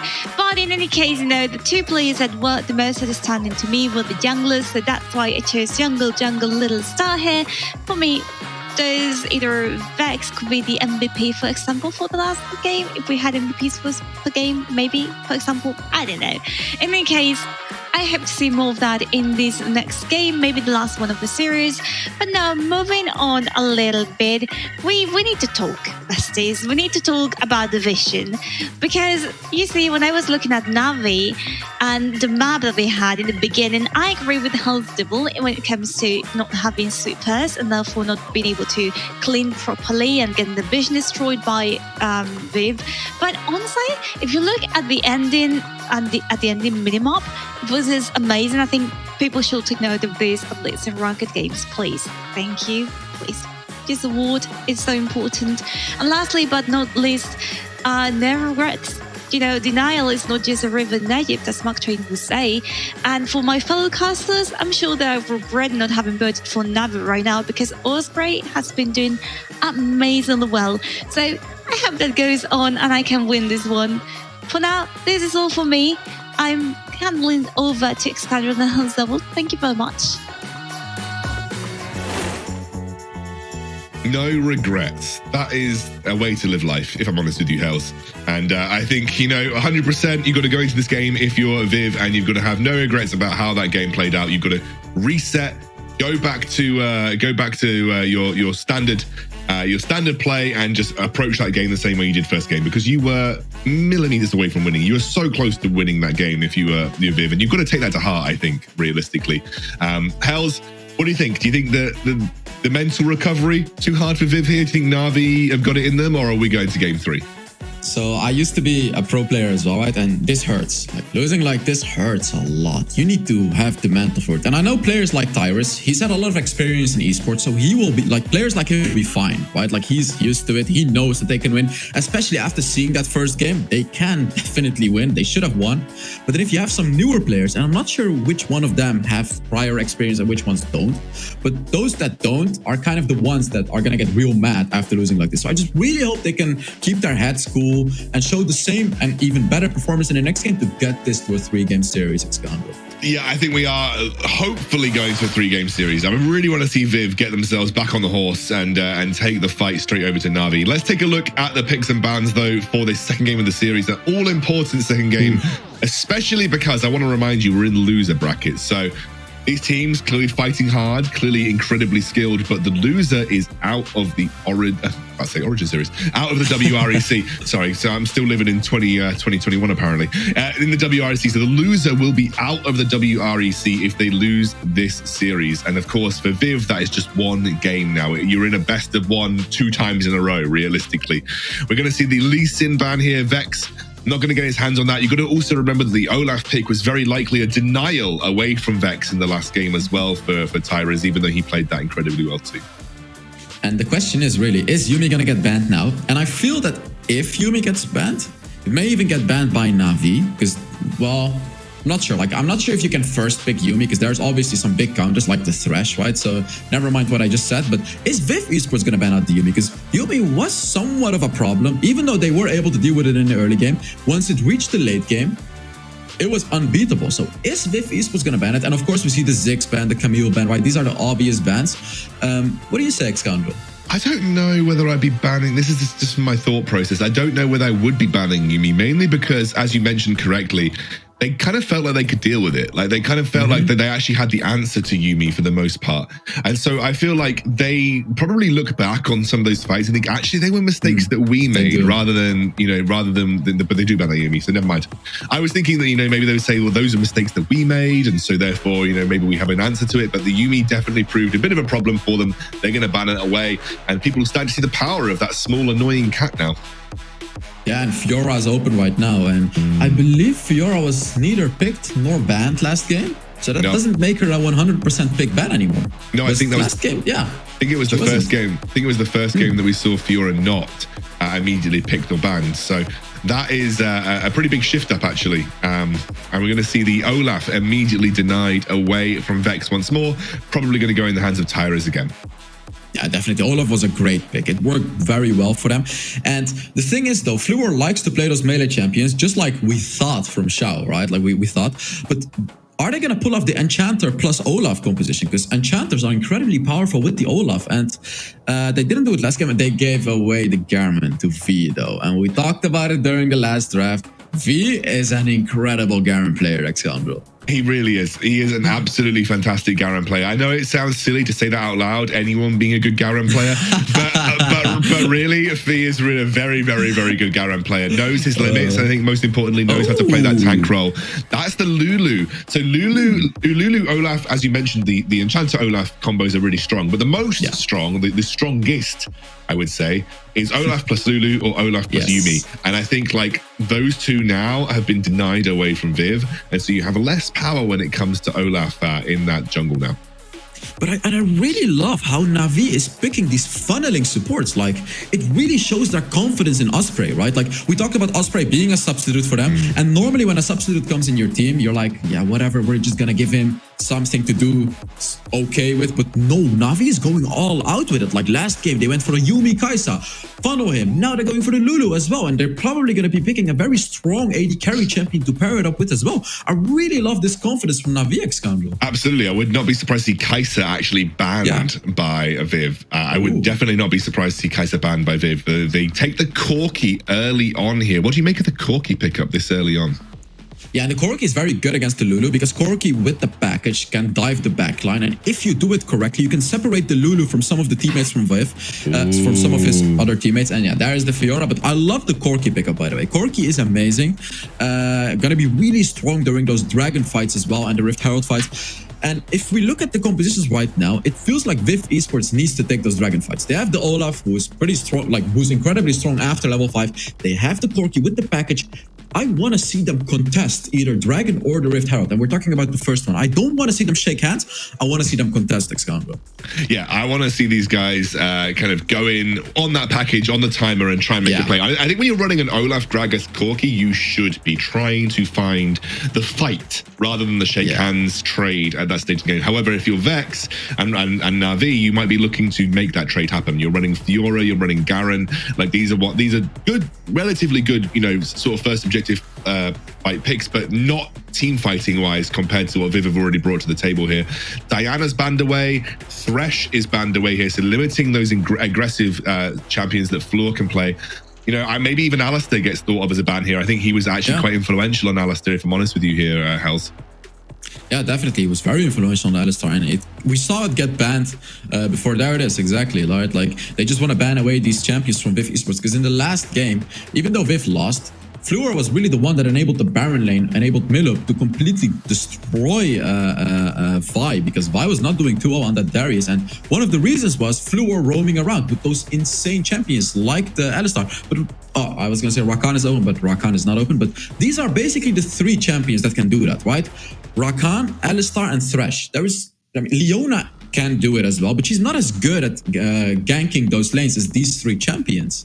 She's also the problem with Leona. I think you'll find most Leona players compared to like Thresh and Alistair is that it's a little harder when you commit. Like if you commit with Leona, you're committing all in, right? And that's kind of like there's no in between. There's no I don't want to commit, maybe want to commit. It's I throw my entire self at the fight, and if it goes wrong, I'm dead. So like I think that's why you've got to be a little careful when you're thinking about the Leona play. But it is a good source of hard engage, and if you do really need that hard engage in your team, Leona is one of the few remaining support options right now that I think ViV have got access to. It is going to be Osprey or maybe Yequi playing the Orianna, but that's the beauty of the Orianna pick in the current meta. It leaves a lot open in terms of what you want to play. There's the Janna, okay? So defensive, but supportive, you know, in terms of the way that you play around the Olaf. Interesting pick up here. And now ViV have their final pick, which I imagine is going to be their Baron lane pick. And it's going to be their option into Garen. Now, Darius seems like the most sensible and safest option, but we'll have to see what... Graves is still on the cards, of course. Seth was still open. Okay. We didn't even talk about him. Yeah. The thing about Janna is amazing with Olaf, right? Janna is absolutely amazing. She's also really powerful with Corki. But then you have the problem of the Orianna. Orianna is one of those champions that can absolutely smash Janna because Orianna maintains a distance. So she's not really going to be affected by Janna's ultimate. And Janna's ultimate makes her stand still. And we know what happens when an enemy stands still against Orianna. She's gonna ult you and destroy you. And there is the Kai'Sa, exactly. And honestly, like as you said, they are going for the Kai'Sa pick because Osprey played an incredible Kai'Sa in the first game. And ViV Esports should have perhaps banned the Kai'Sa. Yeah, I mean, I think the Kai'Sa was obviously a comfort pick for Osprey, and they were just trying to find an opportunity to see whether it was the correct pick for them in this scenario. But again, once more, you know, you get to the late game here with Lulu Kai'Sa. I don't know if ViV have the legs to kind of be able to deal with it. You haven't got a way to lock Kai'Sa down easily. Like, your way of locking Kai'Sa down is either hoping that you're in range with Set or hoping that you isolate them with an explosive cast from Gragas. I think otherwise you are just hitting and hoping that you either get the flank from the Olaf or a good package from Corki. I think, again, you're looking at a comp that the later this goes, the worse it is for ViV. And if Vex and Navi can hold on as a roster, I think they have the edge here. Exactly what I was about to say. If we get to the late game, Navi just instantly wins. They have the Orianna, they have the Lulu, exactly what you mentioned, basically. I don't have to repeat it. But ViV Esports has that early game composition, and we talked about it. They have to fight. They have to look for those fights for the Dragon or the Rift Out. Do not shake hands. Please do not. Fight and destroy Navi in the early game. Get to the late game like they did last game, basically, because they were 10,000 gold ahead. And then just maintain that. Maintain the role and don't lose that crucial fight at the Elder Dragon, basically. Just do what you did last game. Be even more aggressive because they can be, and it should be all good for ViV Esports this game. Even if you can't force the fight, I do like the idea of ViV just forcing dragons again, stacking dragons up, knowing that knowing that Navi can't actually fight them, and then again getting to a situation where Elder could be your win condition, but this time you don't screw up and you actually take it. Navi versus ViV, second game of the series here, Hells. We are 13 seconds into game, and it is no crazy level ones that we saw in the previous game. ViV had to kind of regain their footing a little bit after taking some awful trades in the early game. And we actually have a Kai'Sa mid lane. We have a Kai'Sa mid lane and an Orianna being paired up with a Lulu. I don't understand why they would do that. And I still don't, even though I'm trying to think about it. It really doesn't make any sense because Lulu enables AD carries. Lulu doesn't enable champions like Orianna, Excalibur. No, Orianna does kind of have a passive that works on her basic attacks to an extent. So you know, like maybe there's kind of a thought process there. My only real thought about this is that maybe the Kai'Sa can pressure the Gragas much harder in the laning phase. Yeah. But I agree with you to the sense that Osprey had such a good Kai'Sa game last game. Clearly was very, proactive, very capable. Not really certain on why this decision was made per se. And ViV Esports can really destroy Navi in that bot lane because Orianna's not that strong in the early game. And then Lulu, who doesn't really provide any value to the Orianna as well, makes the lane pretty easy to win for ViV Esports. Oh, that's a lot of damage from Tyrus. Just trade blow for blow here onto Vex. Maybe the immediate priority that Yequi gives over to the Fiora is nice in the early game here, but I'm not entirely certain. Floor trying to catch people out. Lovely little juke on the tornado there. And it's not going great for Navi. I feel like a bit of a self-inflicted wound, though. As you mentioned, it doesn't feel super normal to have this lane set up, but I'm sure there's some reasoning behind it. Would love to get, maybe if Carmeline gets the chance to interview someone from Navi, if we do get down to the stage where Navi have actually won, I'd love to hear more about what this pick was actually about, because it feels like the swap of the Orianna mid would have been safer and also would have given Osprey something that he obviously was extremely comfortable on.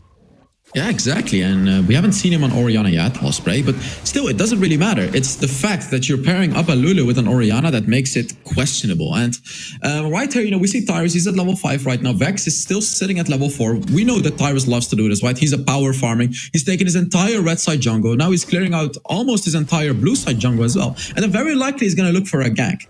And there is good things about it, but also bad things about it, because this is what Tyrus pretty much always does, so you can predict it. But the good thing is he's going to get ahead, right? Like, he's going to get ahead gold-wise, experience-wise. And as you can see, there is a 400 gold difference. So now he's going to go back and he's going to look for a gank. Navi should know that.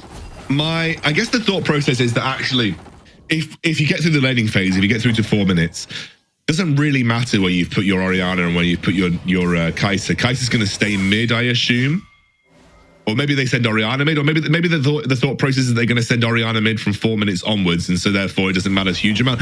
I think in terms of composition, it doesn't matter a massive amount, right? Obviously, you're going to be buffing the Kai'Sa when you get to the team fights. So it's just about what you do with these first 4 minutes.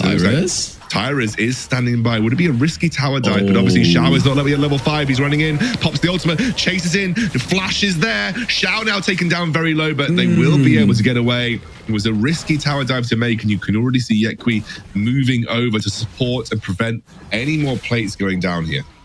That's definitely not ideal for ViV Esports right now. The dragon is spawning in 18 seconds, and Tyrus' ultimate is on a cooldown, and I believe it's going to be around 30 to 40 second cooldown. So is he going to be able to get it before this dragon? We talked about it. They want to take this fight, right? Like, they don't just want to get dragon. They want to fight. If Navi goes for the Rift Herald, they go for the Rift Herald. If Navi goes for the dragon, ViV Esports goes for the dragon. And it seems like they actually may shake hands, Excalibur. Looks like it's going to be the case, and I think obviously Miloop's trying to defend and delay here on the Rift Herald. The clear plan for Navi was Rift Herald as the priority. Looks like it's they go for it. They go for the Rift Herald fight. Well, they're actually fighting it with the package as well. That's an ult straight into the backline for Vex. They're taking down Fi very low. He will drop that ultimate. No amount of healing can do the job that necessary as Xiao gets taken down very low. Miloop's doing his best to try and fight out at this Herald as well. Doesn't have that face breaker for the time being, and he will be pulled in and dropped down as a double kill goes the way of Navi. And it was a very, I think, Valorant attempt at preventing that Rift Herald from going down, but not executed in the way it should have been. It didn't work. That wasn't the right call. ViV Esports kind of screwed up again. And even though they're pushing away this mid lane turret, Navi was able to get the Rift Herald. They were able to get the gold lead. They were able to get some kills, and this is not what ViV Esports want. Even though they're probably going to take this turret, it's not what they want. Tyrus is just going to give himself up for the time being.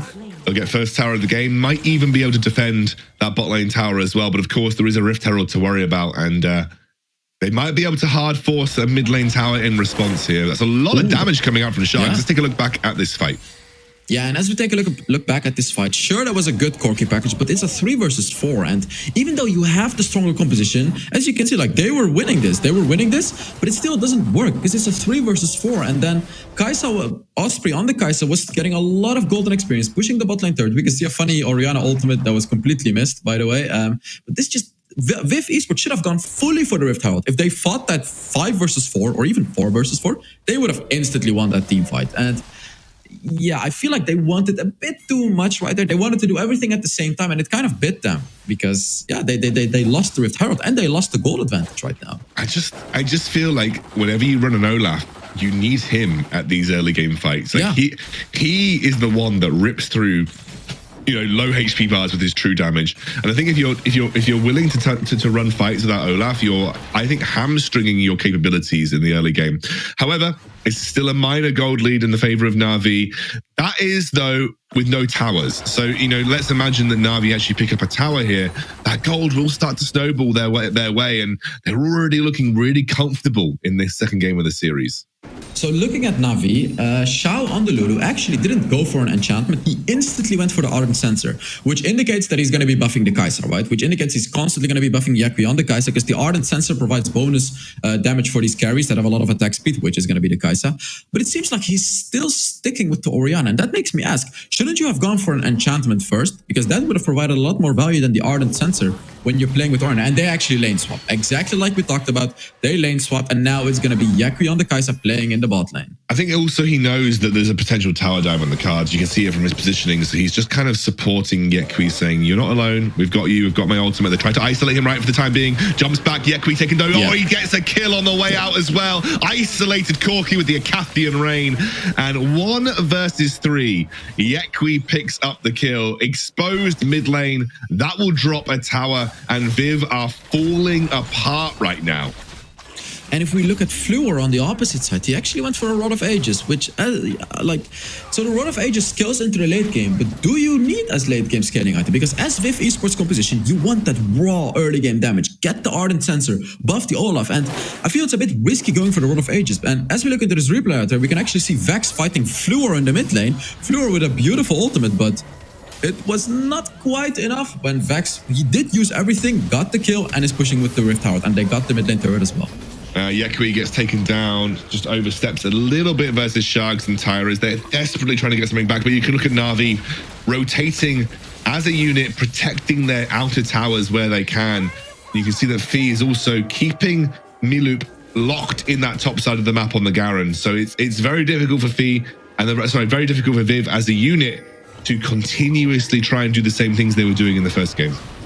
And this should be a free dragon, and now I really hope that ViV Esports is going to contest this Rift Herald also, because this is what they should have done. The first dragon, sure, they screwed up, but they can still make it right. So right now, go for the fight. They have the Corki package. They have the composition. This is going to be a banger fight, Excoundrel. We kind of have to go for it. They have to make it happen. This is the one opportunity in the game that they can really use to get ahead, and you can see that ViV know it. They're grouped up. They have the package, like you said.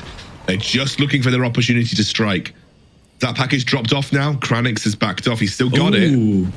Maybe just trying to get mid lane priority for the time being.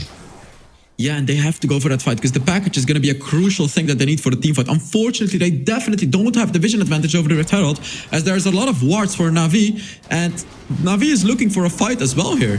We're going to use it's a defensive package to stop them broaching that Rift Herald line, and they will just walk away with that Rift Herald for the time being. An important objective. Lots of people grouped up on the top side of the map, and you can see an immediate group down mid for ViV. Can they push with the Rift Herald? I don't know if they've got time. They're at least going to threaten it. Exactly. They got both objectives. This is what they should have done earlier on. And as we can see, they are actually going to go for it. Yeah, I think they should be able to pick this up. Oh, it's a 4-man shockwave, but not enough to follow up for the time being. Sharks actually has to use that ultimate to back away. That will drop it, but not kill it. Milup now. Low HP. Can he flash over the wall here? Flashes away. Fee now probably drops to Kranix. And he will go down. That was a 1v1 that went a little wrong for Fee. Milup just manages to survive the storm of the Garen. And that mid lane at tier 2 is a single basic attack from dropping, you feel?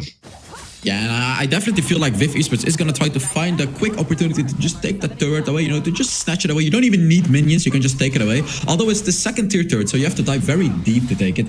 Very unfortunate for ViV Esports, because even though they took the Rift Herald, they didn't quite get the mid lane turret from it, which is going to be huge for Navi, because when a team fight happens around the next objective, and if the mid lane turret is still up, Navi can potentially run under that turret. So great job by Navi defending, and I really want to say great job by Navi for not getting baited into the Rift Herald fight, because they know we cannot fight this, right? Like, we got the first Rift Herald gifted, but this one, no. They just stayed back. They did what they should have done. No one died. They gave away their turret, and they even defended their turret. So great job by Navi, making sure they can get safely to that late game, and just yeah, Navi is doing this incredibly well. Their macro game is really good, Excoundrel. Yeah, I also want to praise ViV though. They've kind of stayed on that dragon objective win condition, knowing that if they get Elder, it doesn't matter how good late game is. If you've got a 4 dragon Elder, it's a really good win condition to work with. Got to also remember that Kranix on the Corki still has late game power in his own right. Yeah, okay, obviously not dealing as much across the board as Navi, but you do still have that win condition in the late game of that Corki if you can make him sort of 4 or 5 items. So this is going to be a really interesting next few minutes of the game, especially as that third dragon comes up. You can see that Sharks is just trying to defend. Actually going to use the explosive cask early here, but we'll keep that tower alive for the time being. And yet again, no sweepers from Navi.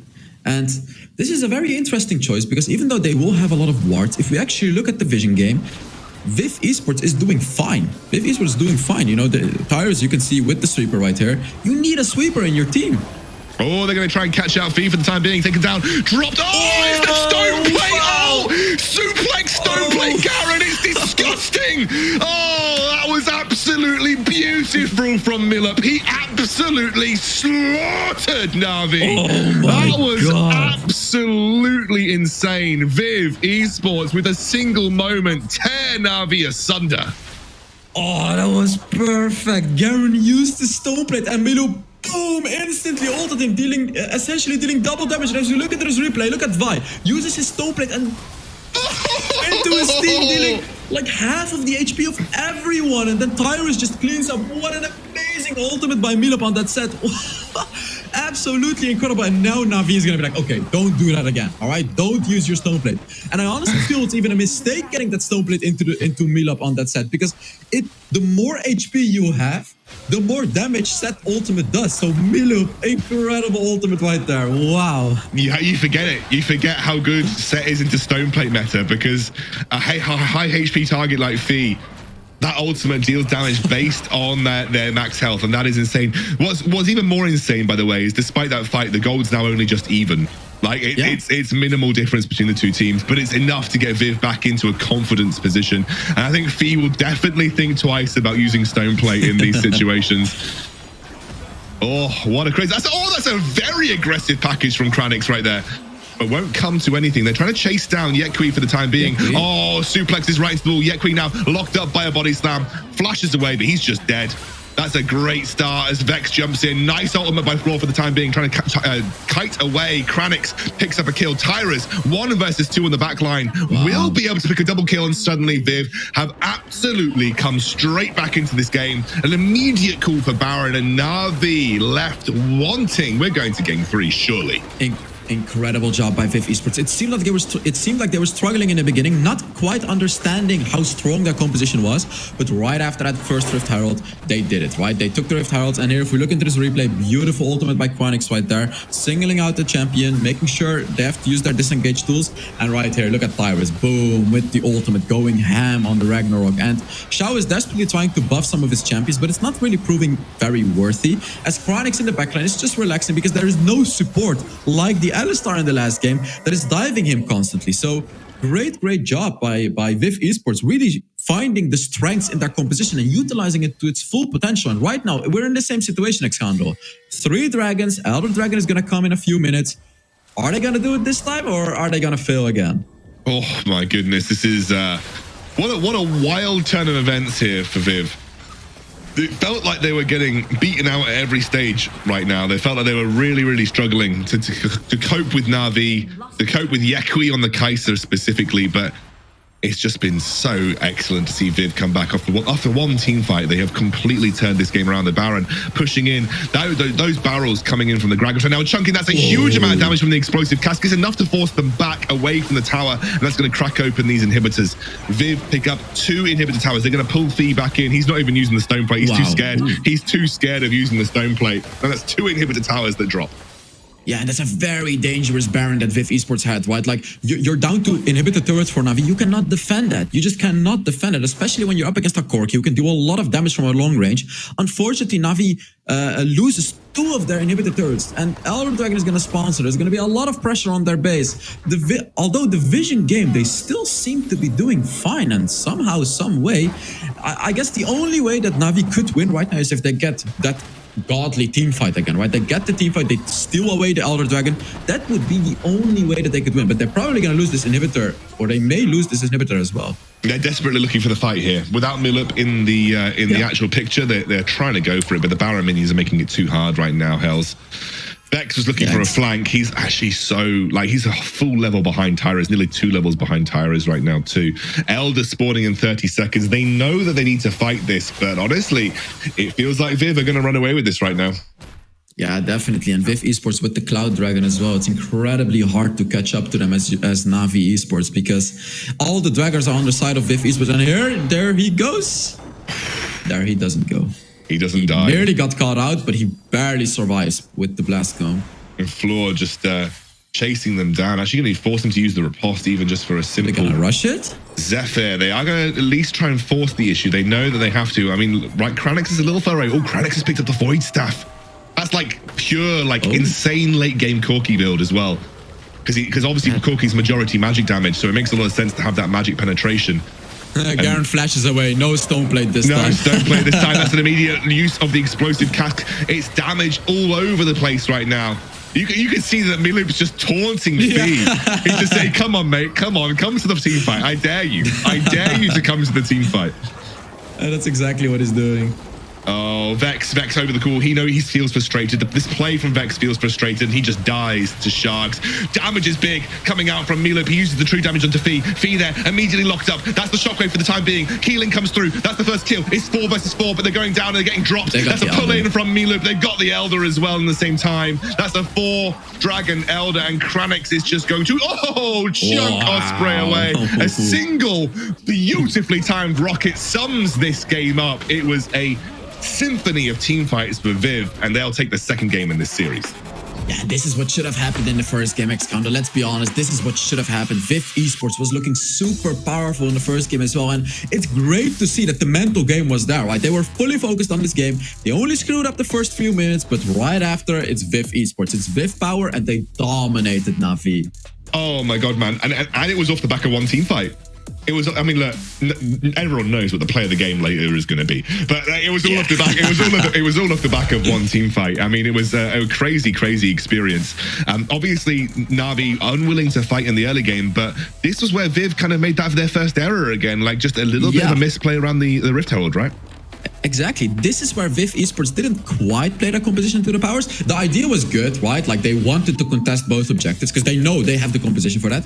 But unfortunately, they just didn't have Tyrus on the Olaf right there. And here we can see Vi desperately trying to run away from Miloop. And then Juke Kranix snatching away the kill. And I want to see that ultimate again. I want to see that. Yeah, there we go. This is what I want to see again. And boom. Oh, that was satisfying. And I was just like, that was my exact reaction when we were casting it as well. I was just in disbelief, Xcounter. It was crazy, dude. That you don't get to see that kind of stuff happen. I've only ever seen that happen to that extent in League PC, where we had a fully stacked Cho'Gath, which isn't even a champion in Wild Rift, but a fully stacked Cho'Gath get chucked into the middle of a team and it basically one-shot them. So like these kind of things happen, but they are so rare. And that was just like, it's one of those situations where Miloop clearly saw his one shot and he was like, wait a second. This is it. This is it. Like the stars have aligned, and I'm about to like send Navi home with this ultimate, and that really did put Navi way behind the game. And you can see here, at this point, they were just able to run them down towards the end of the game. What a beautiful game from ViV, and really well placed in the mid game. Like they were a pretty decent chunk of gold behind in the mid-game Hells, but they kept themselves in with a shot. And I'm still questioning, and I don't want to question it, but I'm still questioning why Yekwi and Osprey decided to go with those particular champion assignments this way around. Yeah, again, I don't like it. They did fine with it. It's not like they did badly, but again, it seems like you just don't want to pair a Lulu up with an Orianna, especially with the build that Xiao was going, which was the instant Ardent Sensor. You want to have that Kai'Sa by your side. We saw it work incredibly well. Remember when they got dived? They were in a 2 versus 3 situation. Yekwi got that kill because he got buffed by Xiao on the Lulu, and I feel like they could have done that a bit more. And as we look into this graph, look at that, right? Like it was very even in the beginning. No one was ahead, but then Navi got ahead by like 3,000 gold, and there it happened at the 12-minute mark, or 11.5 minutes. It's just a straight line forward, and that's basically the point where ViV Esports really started to understand how to win with their composition, and they just skyrocketed their lead in the game. Yeah, it was nutty, just like how they managed to take one moment and pivot off it like crazy. I honestly can't believe. Let's take a look at the play of the game. I don't What is it going to be? I don't even want to talk over it. I just want to watch it. Let's just watch it. Let's just watch it. Exactly. Oh man, I'm sorry I can't. Xcounter. bro. I can't just watch it. That was just insane. So and good. not only that, by the way, Milup with the third ability hitting 5 enemies, by the way. He hit all of them with the stun. Just what an absolute Giga Chat sad play right there. That's what we want to see from the set, and that's why it's constantly banned away. Yeah, I mean, it was like the stars aligned moment with the high HP Garen with Stone Plate, like clearly insane. But we are going to game 3. This is it. Everything on the line for Navi and ViV. You either stay in the WREC or you don't. On the back of a single game here, and I think this reflects the predictions. It was split down the middle. I think a lot of people were kind of split about this matchup, and I think this is now doing the series justice. What an incredible set of games we've had here with ViV and Navi. One more after the break. See you there.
ready?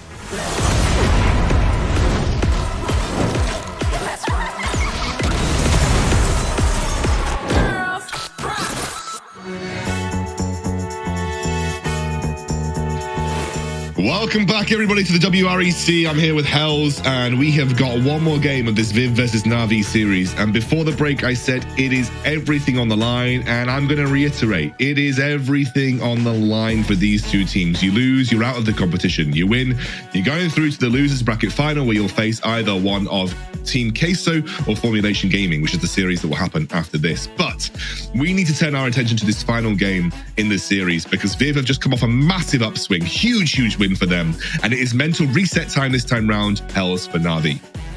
Yeah, now it's mental reset for Navi, right? We talked about it for ViV. They did a great job. They lost that first game, which hurt them a lot, but now it's Navi. They have to stay in the mental game. They have to stay focused and win that last game, especially with their substitute, which is Osprey. They really have to show some great gameplay in this last game to take it from ViV, because honestly, even though they won 2 games, I still feel like they're on the back foot. Like, I still feel like ViV showed us much better performance than Navi. So they really have to show up. They really have to have a good draft to win this game. Oh God, they actually did show it. Yeah, I mean, guys, this meme picture, I'm just telling you, use it with be wise. Be wise about how you use this picture.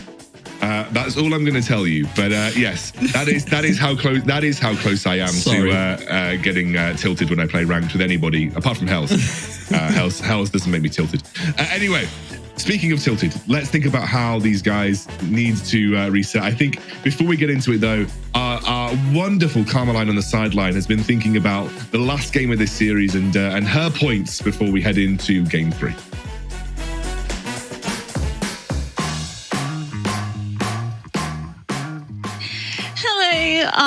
So yeah, we've got many things to talk about in this section. Starting off with the mid-game nerf, because what was going on, once again, I know I always ask the same thing, but like, seriously, what's going on in mid-game?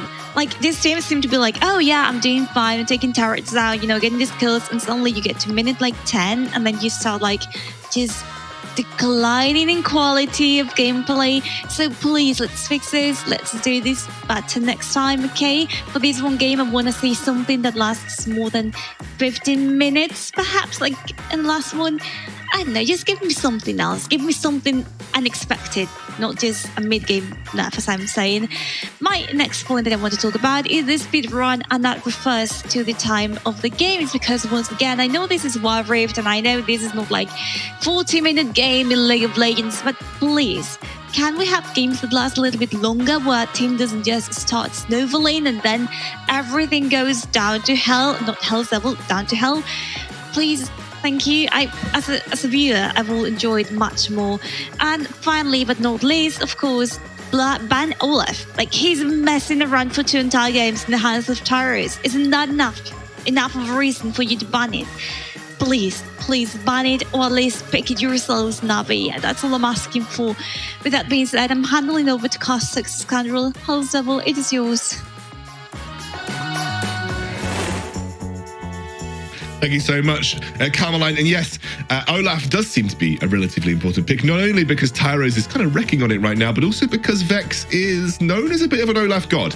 So, you know, it's one of those picks that it can swing both ways in terms of how it impacts the game. And definitely Navi might be thinking about that as they head into this final game of the series, where casters' predictions hang on the line.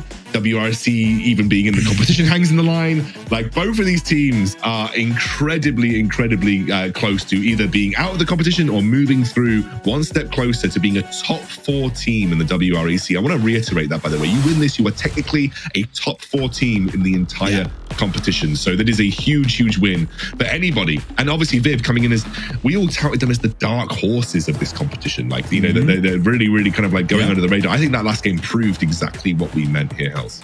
Yeah, definitely. And since the beginning on, we were talking about them, right? Like, this is the team that we don't know too much of, but they're incredibly good. Because we know some of the players personally, but we've also seen something. Yeah, there it is, the Olaf ban, right? Like, Navi doesn't want to deal with Tyrus as Olaf. I don't feel like this is going to work too well for them, though, because Tyrus can play other champions as well. They respond with the Lee Sin ban, right? Like, in these first 2 games, as you said, they're mainly picking up Olaf, not necessarily because Tyrus is good at Olaf. I mean, of course, he was incredible on the Olaf, but it's to deny these champions from Vex. Because we've seen Navi, we've seen Vex destroying the enemy on Olaf, destroying the enemy on Lee Sin. These are 2 champions that are very strong in the early game. So it's going to be interesting to see how this draft unfolds further, Alexander.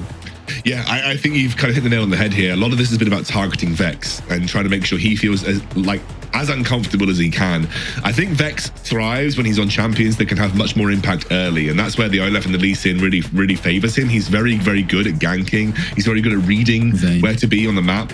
And I think that the bans that ViV have targeted, or even the picks that ViV have gone for, have been about limiting Vex's impact. It really feels like you're limiting Navi's potential as well. I've always kind of thought that Vex was the best player on the Navi roster, and so by limiting him, you're kind of limiting Navi overall.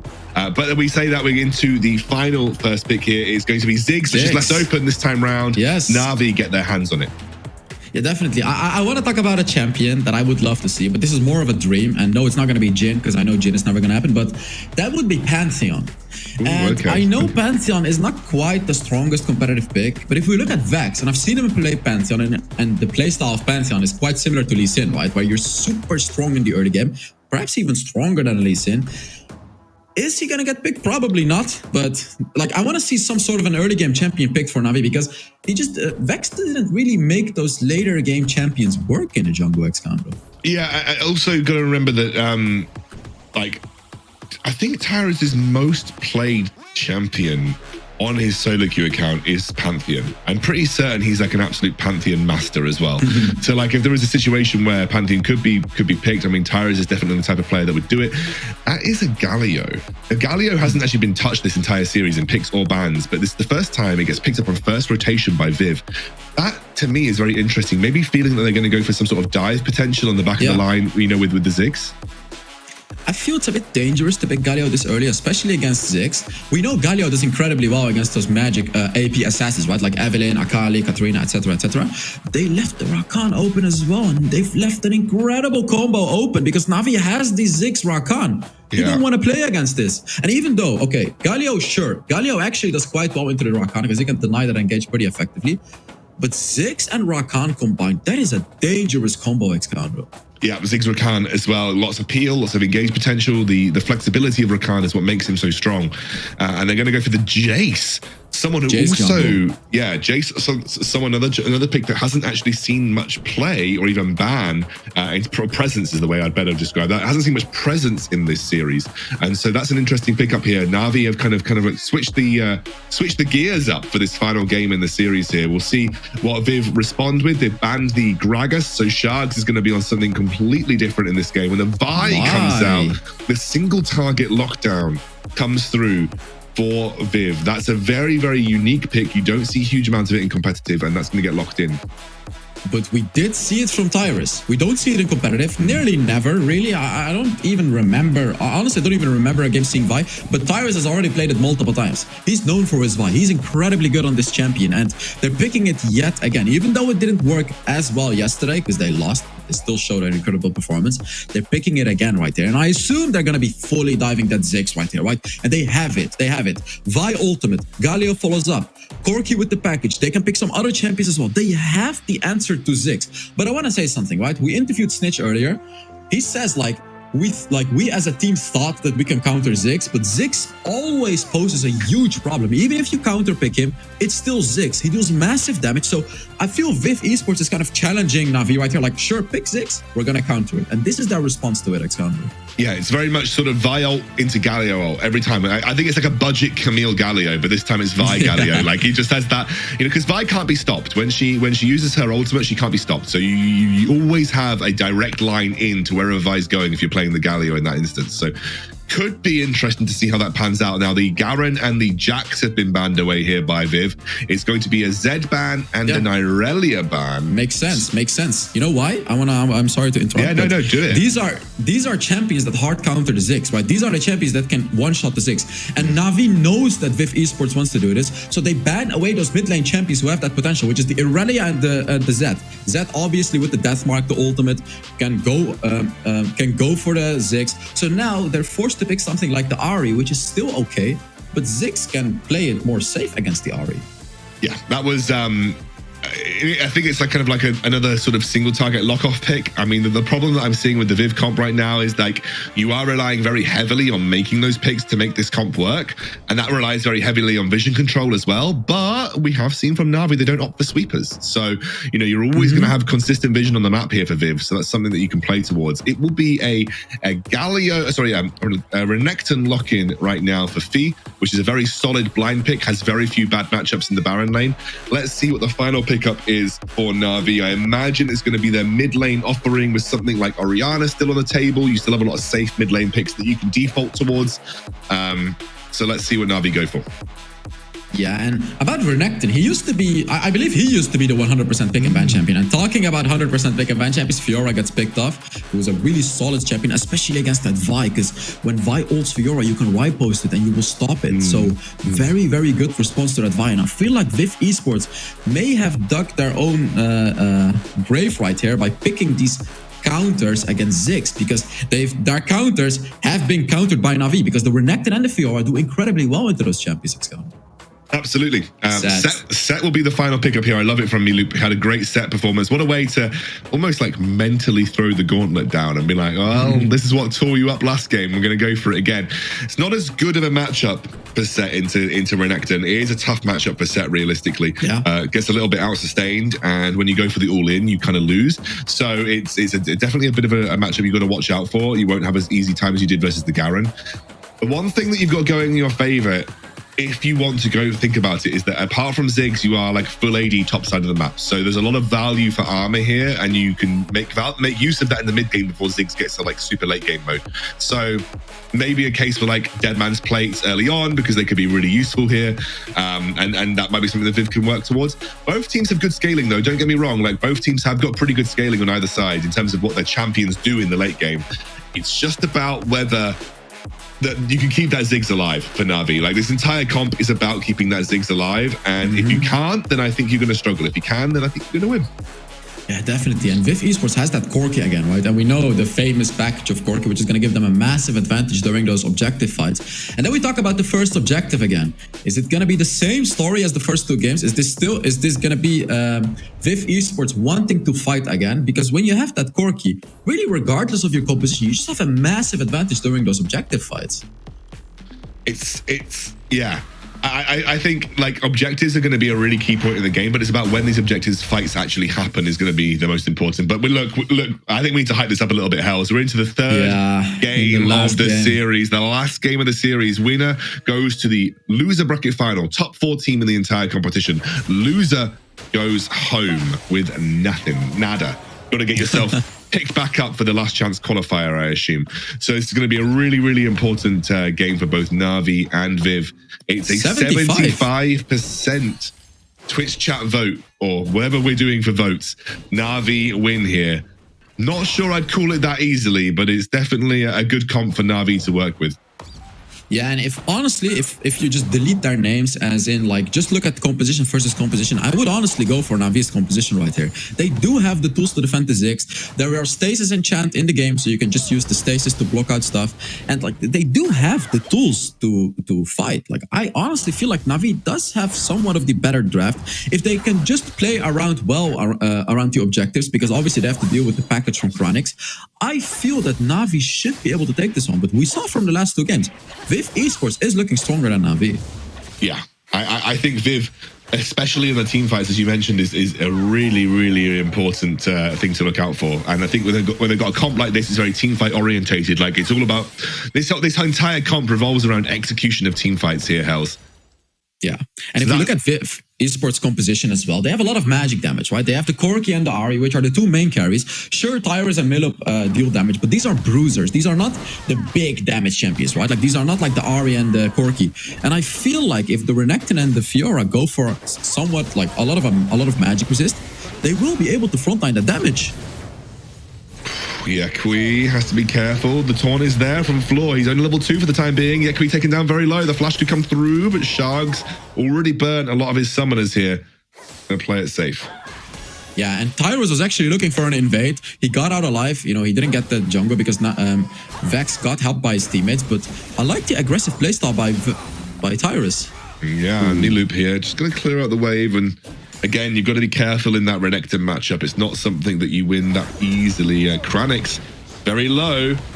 Has to be careful. I mean, Fleur is roaming like a madman right now. Huge impact in every lane, but hasn't converted it into anything super meaningful as of yet. Yeah, exactly. And this is what Fleur is good at. Xiao maybe looking for something, although he's just a bit too late. The thing is about ViV composition is, buildup and Vi are just constantly at it. But I want to talk about the mid lane. Sharks on the Ahri. We know how Ahri works. Like, she can constantly push out waves. And then Yakui on the Jace. Jace not quite as good at pushing waves. As we can see, Sharks just using that orb to push out the wave, and he's going to have priority. By the way, yet again, the vision, I just don't get it. Both sides have one sweeper right now. But when we see the series between Navi and ViV, we're just seeing like so many wards all over the map. Why are they not able to clear them out? Well, maybe they're just putting them in unique locations. Tyrus didn't quite get the value out of the sweeper that you would have hoped for. Obviously, we have a bit of damage coming out from Yakui there. Obviously, we have the dragon spawning soon. One thing that I do want to flag, though, Fleur, through all of his roaming, is not yet level 5.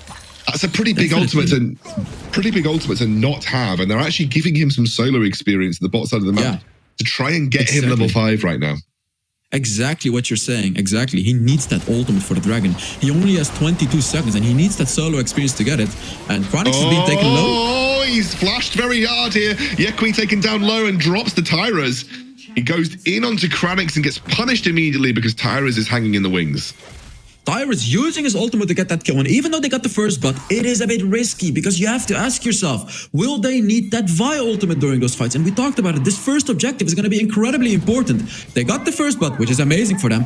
Tyrus, no Trinity Force, by the way. He's incredibly close to the item, but unfortunately not quite able to get it. Milup here goes toe-to-toe with Vex. It looks like Navi are just going to handshake again. Maybe handshaking again, indeed. Maybe looking for a shock blast attempted take on this dragon. Yakui tries, but Tyrus doesn't even need to smite it, just punches it down. And they haven't actually been able to take the objective on the top side of the map here, so a good start for ViV. Exactly, Milup and Kranix doing an amazing job, making sure the pressure is there, right? Like Kranix with the package, Milup on the set. This is what ViV Esports needs to do. They can take the dragon for free and also save the Rift Herald. They have the wards on it. This is what we should have seen during a second game. This is exactly the way that ViV Esports is playing this game right now. This is what we should have seen in the second game as well. And this is going to get them a massive advantage. This is going to get them a real good advantage in this game. Oh. Kranix is just going to use the wave, the package to wave clear mid, but they don't really have the priority to kind of contest this Rift Herald right now themselves. So I'm not sure whether they're grouping up for it or not. They have got the ultimates though, so it looks like they are trying to collapse, or at least kind of push Navi back. They're going to allow Yakui his own time on the bot side of the map, but that does mean that I think that ViV have to go for this Rift Herald. Perfect play by Navi. I really love how Navi understands this, right? Like, they're putting Yakui on the bot lane. They're gonna get, or no, he's actually not gonna get a turret, but the idea makes sense because they just cannot easily win this team fight against ViV, especially because ViV has that Vi, which is a very strong early game champion. They have that Ahri, which is an incredibly strong early game champion. You just don't want to be faced up against that. So this is exactly what we talked about. ViV Esports shouldn't shake hands. They should take both of the objectives, and that's exactly what they did. Yeah, and ViV now in a pretty good spot at 5 minutes into the game. And they've kept their turrets alive. They have a Rift Herald to work with. They've hit big item spikes across the board. Really love that Milup's not going for the Blaze of the Ruin King build either, realizing that he just needs to have a bit more frontline potential this game, and has gone for the Black Cleaver instead. This is a good start. One thing I would flag though is that Kranix only on the Manamune is not a huge item spike to work with on the Corki. Exactly, not quite yet. He's working towards that Muramana. He's working towards that later game build. And he doesn't have to really, right? Like, they're winning early game anyways because of that Vi and the Ahri. He's the one that's supposed to carry the late game. And Osprey is going to be their biggest problem then, of course, because he's playing that Ziggs. And Osprey is doing a decent job at gathering as much gold as he can. He's at 4,900 gold, which is quite good. Right? Like, they've lost the objectives, but he's still able to get ahead in gold. Navi is doing a decent job at holding off this game, but ViV, man, ViV is showing what they're made of.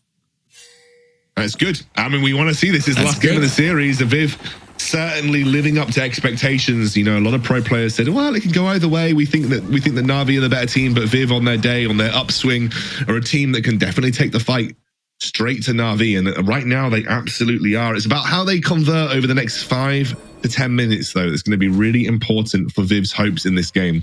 Because we have talked about the fact that, you know, Ziggs is a bit of a ticking time bomb, no pun intended. And he'll obviously be something to look out for. They're going to go and dive here. Vex is trying to take down Sharks, but they do have that ultimate. And, I mean, honestly, Ari is not one of the champions that you really can... I mean, Vex, forced to flush, has used that riposte. But it will be mid lane tower that goes down. They're actually going to take down the Ziggs too. And ViV, my goodness, it feels like they've rattled Navi a little bit here. Exactly. This is the ViV that I want to see, Excano. This is exactly the ViV that I want to see, playing the game perfectly macro-wise. They're literally doing exactly what they have to. Sharks nearly killing Vex as well, by the way, which is amazing. And something that I want to talk about is, which deserves to be highlighted, but another thing that's being highlighted is this fight. Tyrus with a beautiful dive. You know, this is what that composition is supposed to do, right? Yeah. Dive the Ziggs with the ultimate, easy peasy kill. But something that I want to highlight is the boots that ViV Esports has taken. And if the observers can just quickly show the builds, that would be amazing, so I can talk about it. ViV Esports have a lot of armor boots. I believe they have 3 of them, and there it is. Set, Vi, and Galio on the armor boots. No magic resist. There's no real magic resist. Galio is actually building towards it, but no magic resist boots, and there is a fight. There is a fight straight here. Milib 1 versus 3 gets taunted up by Floor, who tries to buy some time to allow Milib to escape, but won't be able to. It was a desperate attempt at trying to convert here. Tyrus by himself. I mean, Tyrus probably can actually fight the Jace.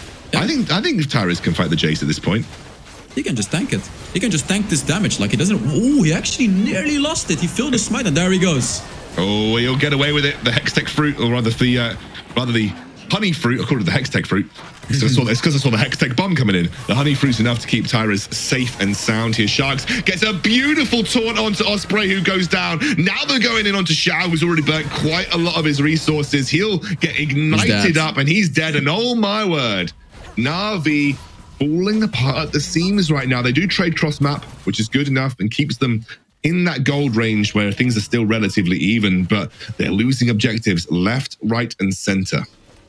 See, it's not that Navi is playing badly. It's just that ViV is really playing perfectly, right? And the word perfect is a bit hard to mention because you can never be perfect. But the macro game from ViV is perfect. And as we look into this replay, this was a great engage by Milub, and then Fluor following it up perfectly on that Galio. Even though Milub died because they were at a disadvantage, the idea was great, and the later on we get into the game, the better it gets. And right here, Tyrus was running away, but then he realized, like, hey, you know what? I can just tank up this damage. I have the shield for my second ability. Dragon is at like 3k HP, and there you can see he nearly lost it, actually, because he filled his smite, but luckily he was still able to get it. And right there, not the Hextech Honey Fruit, the Hextech Ultimatum, I believe, Ziggs, dealing a lot of damage, but just not quite enough.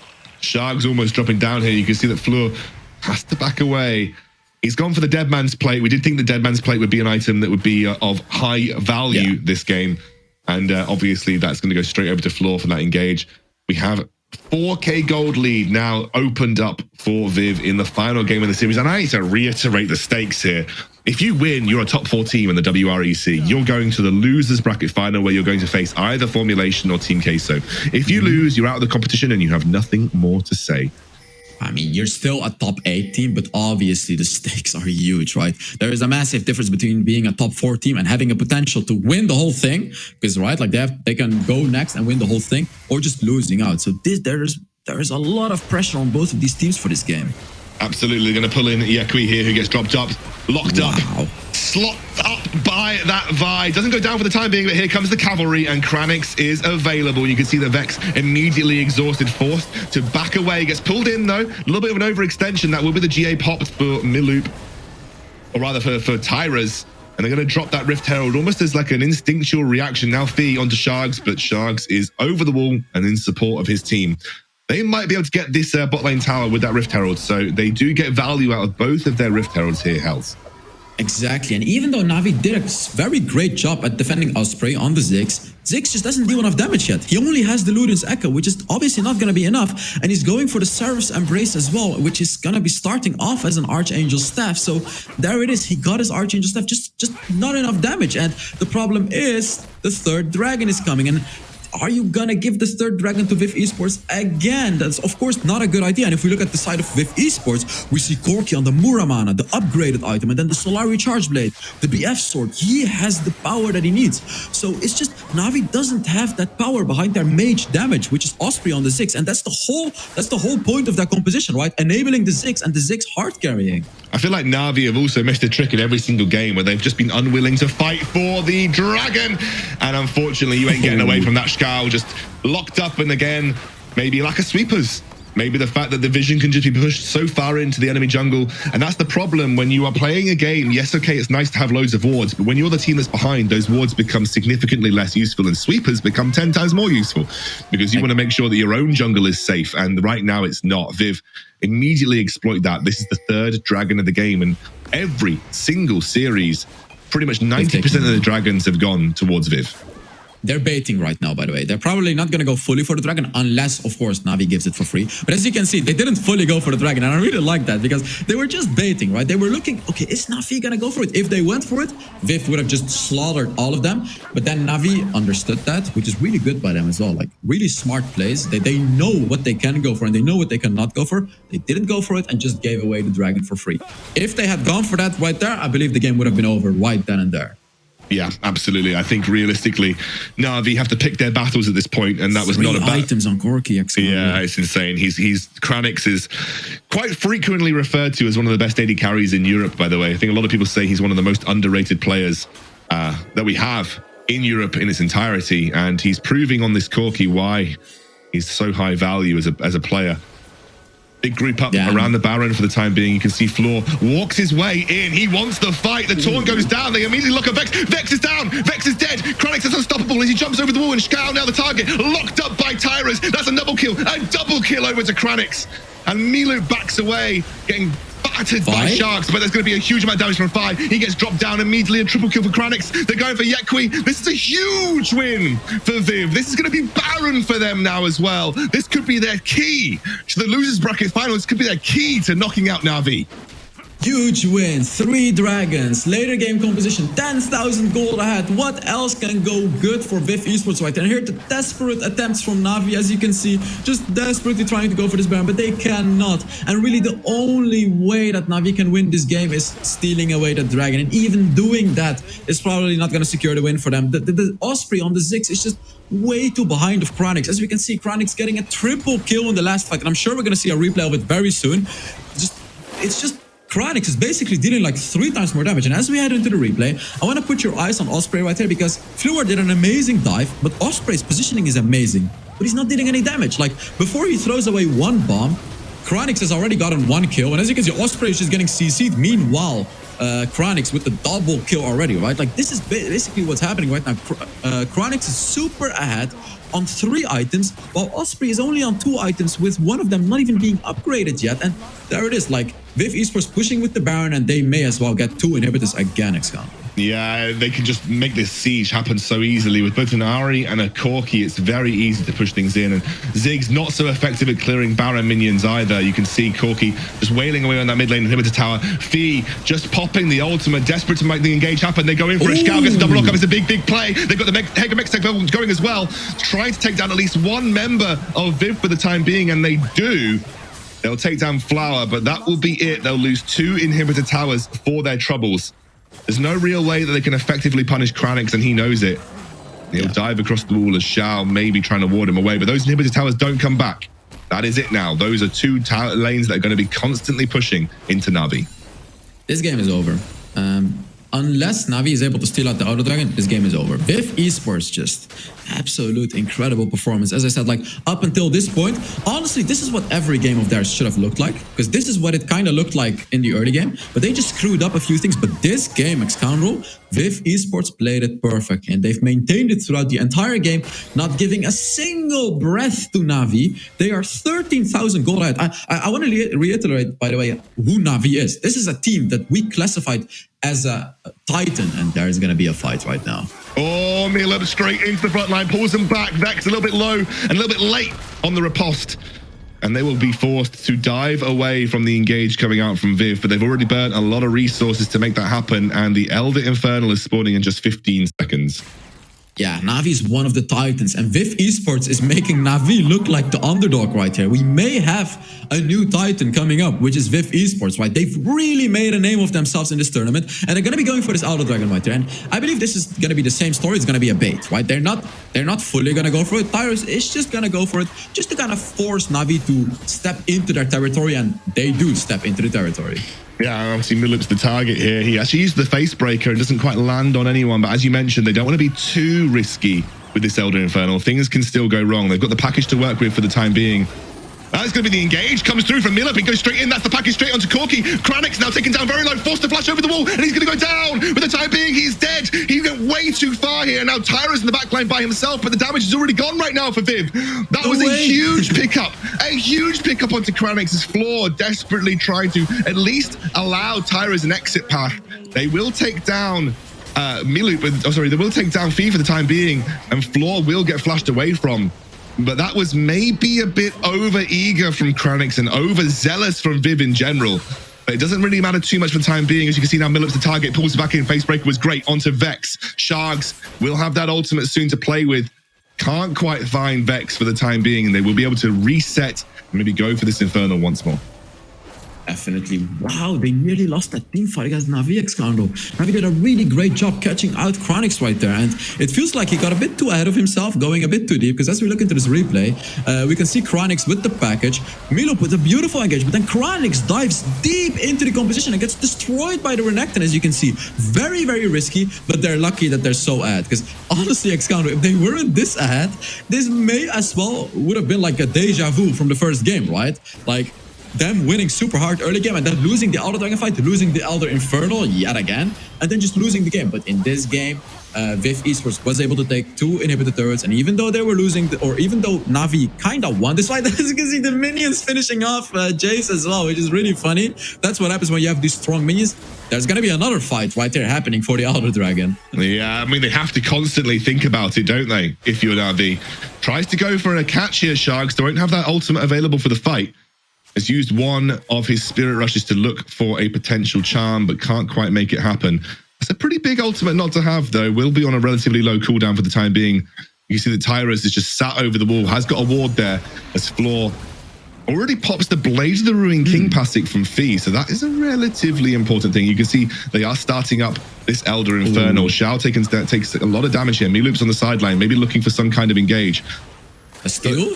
Yeah, they've got to try and keep Vex away from it for the time being. They can't actually push through these Corki rockets. That's going to be Milup buying time straight into the hero's entrance. And it's big. It's big already for ViV for the time being. As they dive into the backline, you can see that Fee has gone golden, tries to buy some time. Flower as well as Milup on the exit path, but they've already taken down one. GA will buy some time to allow his team to get in around him. Milup taken very low, will be forced to flash away. He uses the face breaker and Shao gets taken down as well. 1 for 1. Overall, a red team double kill for Kranix, but they have done what they needed to. They've stopped that Elder Infernal. They tried to take down Vex, but he uses the riposte. Oh, Kranix over the wall. They're going for the base. They got in with the backdoor minions. They jump across, and ViV go through to the losers bracket final, knocking out Navi.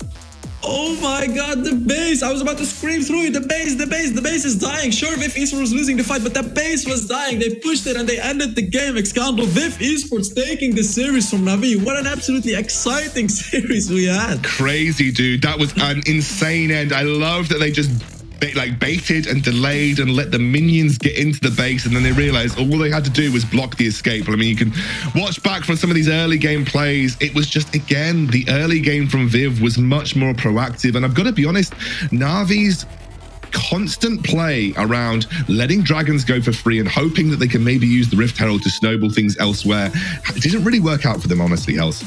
It didn't work, but the thing is, they couldn't do otherwise, because ViV Esports, like, sure, they screwed it up the second game, I believe, but they played around it perfectly, right? Like, they had the compositions, they had the Olafs in the first 2 games, and then in the third game, they also had the composition to just deny that objective fight from Navi. So just an incredible job by ViV Esports, just basically putting Navi in this position where they always lose the dragons. Just a phenomenal job from ViV Esports right there. Yeah, ViV... They deserved this. I think every single game Yeah. really looked like ViV could have won. I mean, Navi managed to come back in game 1, but realistically, it was ViV in the driving seat. They had a huge comeback in game 2 as well, off the back of a single team fight played really well by Milup. Honestly, it's very difficult to pinpoint a player for me that stood out. I think there were people in every game from ViV that kind of stood out to me as players. Insanely well played overall by this team. They're just going to have to enjoy it. Like ViV, Dark Horses of the tournament, they're now top 4 team in Europe. You know, even like officially top 4 team in Europe is a huge win for them. And not only officially, like, come on, look at that gameplay. That was amazing. And I feel like if they play like this, they can take games from the top teams as well, like WREC and GameLord. Now, I'm not saying that they would, but they can. Like, look at this. Their macro game was absolutely beautiful. And if they play like they did in the third game, because in the first game they played fine, even though they lost. Second game was good. But this, the third game, this is it. Like, this is the level they need to be at consistently. And I feel like consistency is still a bit of a problem for ViV Esports, because they did have those minor screw-ups, which actually cost them entire games. But if they can play like that, Excandro, they will win. So they have it in them. But can they show it in every game? That's the real question. They just need to, I mean, they've been so consistent. That's why I favored them over Navi. Like, yes, they sometimes got trumped by better teams, but they've just been so consistent as a team all the way through this competition. Like, consistently good, or, you know, and versus GameLord, they even really made GameLord work for that win. Whereas Navi have been hit and miss. I mean, look, I don't want to be too harsh on Navi. They had to bring in a sub AD carry at the last minute. And, you know, that can always hurt how the team synergizes and hurt how the team plays. And there's nothing you can do about it. But I do think they have been a little inconsistent in terms of the way that they play the game as a team. And I think ViV were the deserved victors here, in my opinion, Hells. Exactly, and it just feels like you can draft very easily against Navi. You just have to counter those early game champions from Vex, and that's exactly what ViV Esports did. They did it 3 games in a row, and it worked 3 times in a row because they were doing incredibly well in those games. And I feel like Navi has the players, but they just don't have the strategy yet. Like, they don't have the different playstyles that they need to be able to win against any team they're faced up against. Yeah, but I think ViV now's challenge really comes to a head. They've got the top 3 teams staring them down. I mean, obviously we don't know what who they're going to face in the next series, but they've at least got WREC and GameLord that they're going to have to get through. That's another test for them to have to come back to. They're either going to have Formulation or Queso, and if it's Queso, you really are running the gauntlet of the sort of the big name teams in Europe. Lots to look forward to. Let's take a look back at the play of the game for this game. Then there was a lot of really good plays for me, Hells. What was your favorite? What do you think was going to be? Oh, this game, there was so much. I believe it's going to be one around the objectives. It's actually one of the later fights during the Elder Inferno, where Milup did a really good engage. And right here, yeah, this was the fight where they pushed the base, I believe. I think this was the fight where they pushed the base. So actually, yet again, Navi doing pretty well in this team fight, as you can see. Like, they were doing pretty well. But yeah, they were doing pretty well. But look at the base. Look at what's happening to the base. And if we highlight Fluor, Sharks, Kranix, Tyrus, they're all kind of looking towards pushing to the base. And then right after that, they were actually able to end the game. So that was indeed the play of the game right there. And yeah, ViV really knowing how to close out that game. Not having to win the fight, they just ended the game. Yeah, and that was a really, really beautifully played. They just played so patiently around the Elder as well, just constantly just seeking their moment to kind of find that final nail. Let's take a look at the MVP. Like I said, I could not call who I think it's going to be. There is so many people. It could be Milup, it could be Tyrus, it could be Kranix, and I think it's Kranix. Kranix gets the MVP award for his really excellent Corki across both series.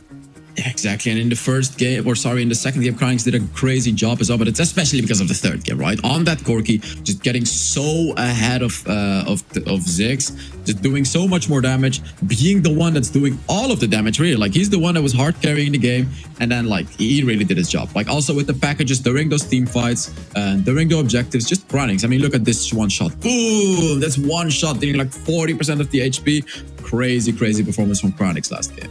Yeah, I think Kranix played excellently across the series, but honestly, the whole of ViV did. I mean, I really, there were moments in all of the games where you feel like someone on their team had some kind of MVP for performance. Milup with his insane ulti in the second game, Tyrus with his consistency across the board, Sharks with some of his like insane barrels on Gragas as well. everybody played well on the ViV Floor with his roster. rotations. Exactly. Floor with his rotations and engages as well. I think that they deserve the win, and everybody on that team deserved the win. No one got carried that series. They all put their time in to make sure that they were able to beat Navi out. I think we should now have an interview with a player. So I am going to go hand it over to Carmeline, who is standing by with, I think, Shargs from ViV to talk about that series.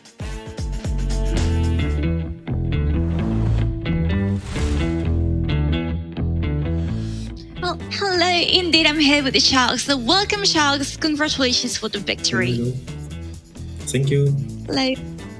So the first thing that I want to ask you is, what are your feelings and the team's feelings after this 3-game series? It was so intense. We were like pulling our hair out. We couldn't contain our excitement. How was it for you? Yeah, it was really hard for us. The first game we thought it was won, but then we did a misplay, so we lost the game at the final. But we knew we could win, so we never gave up, and we just played our game. We knew what to buy, we knew what to play, and I think we did it pretty well. Did you expect to win this way, or did you expect Navi to put up a fight? Because considering they have a 740 AD carry position, what were your thoughts going into this series? Like, when you saw that, did you think, okay, this is done for us? Kaiser, maybe? No, I always knew we could win because we are good players, they are good players, and I know we know what to do against them. So. Okay, and now for the last question, I want to ask you about the next series coming up, which will be Team Keso versus my brain just has gone blank. Team Keso versus Formulation Gaming. So my question is, who do you think is going to win, or who would you like to face in your finals? I do think Team Keso is going to win because they are a really good team overall. Even though Formulation are also a good team, they showed that they are really, really good. So I really think Team Keso is going to win. And I would prefer, obviously, to be versus Formulation because it would be maybe a bit easier for us. Oh, okay. Okay, Sharks, just calling the shots here. Well, I've got my own opinions about who's going to win and who might not win. But in any case, thank you very much. Congratulations again. And now handing it over to the casters, Central and Hellsville. Bye-bye. Bye-bye. Yeah, I think it was nice to hear from Sharks there. He was obviously quite happy with the win. You could see probably come down a little bit off the back of that. Very interesting series. Really, really interesting series overall. I'm just going to say, I think Tyra's deserved MVP, but that's okay. It's okay. It's okay because everybody played well. But I have a soft spot for Tyra's because he's come from another mobile MOBA that me and Hells knew very well. So I'll always have a soft spot for Tyra's. But that's it. That's ViV and Navi done. Series over. And that is ViV going through to the losers bracket final. Now, who are they going to play? That is what you're going to find out in the next series. We have got Team Keso versus Formulation Gaming, and obviously Team Keso keen to get themselves back on the horse into that winners bracket again and try and face up and prove themselves as still the kings of Europe. We are going to go to a short break. When we're back, we're going to be gearing up for our second series of the day.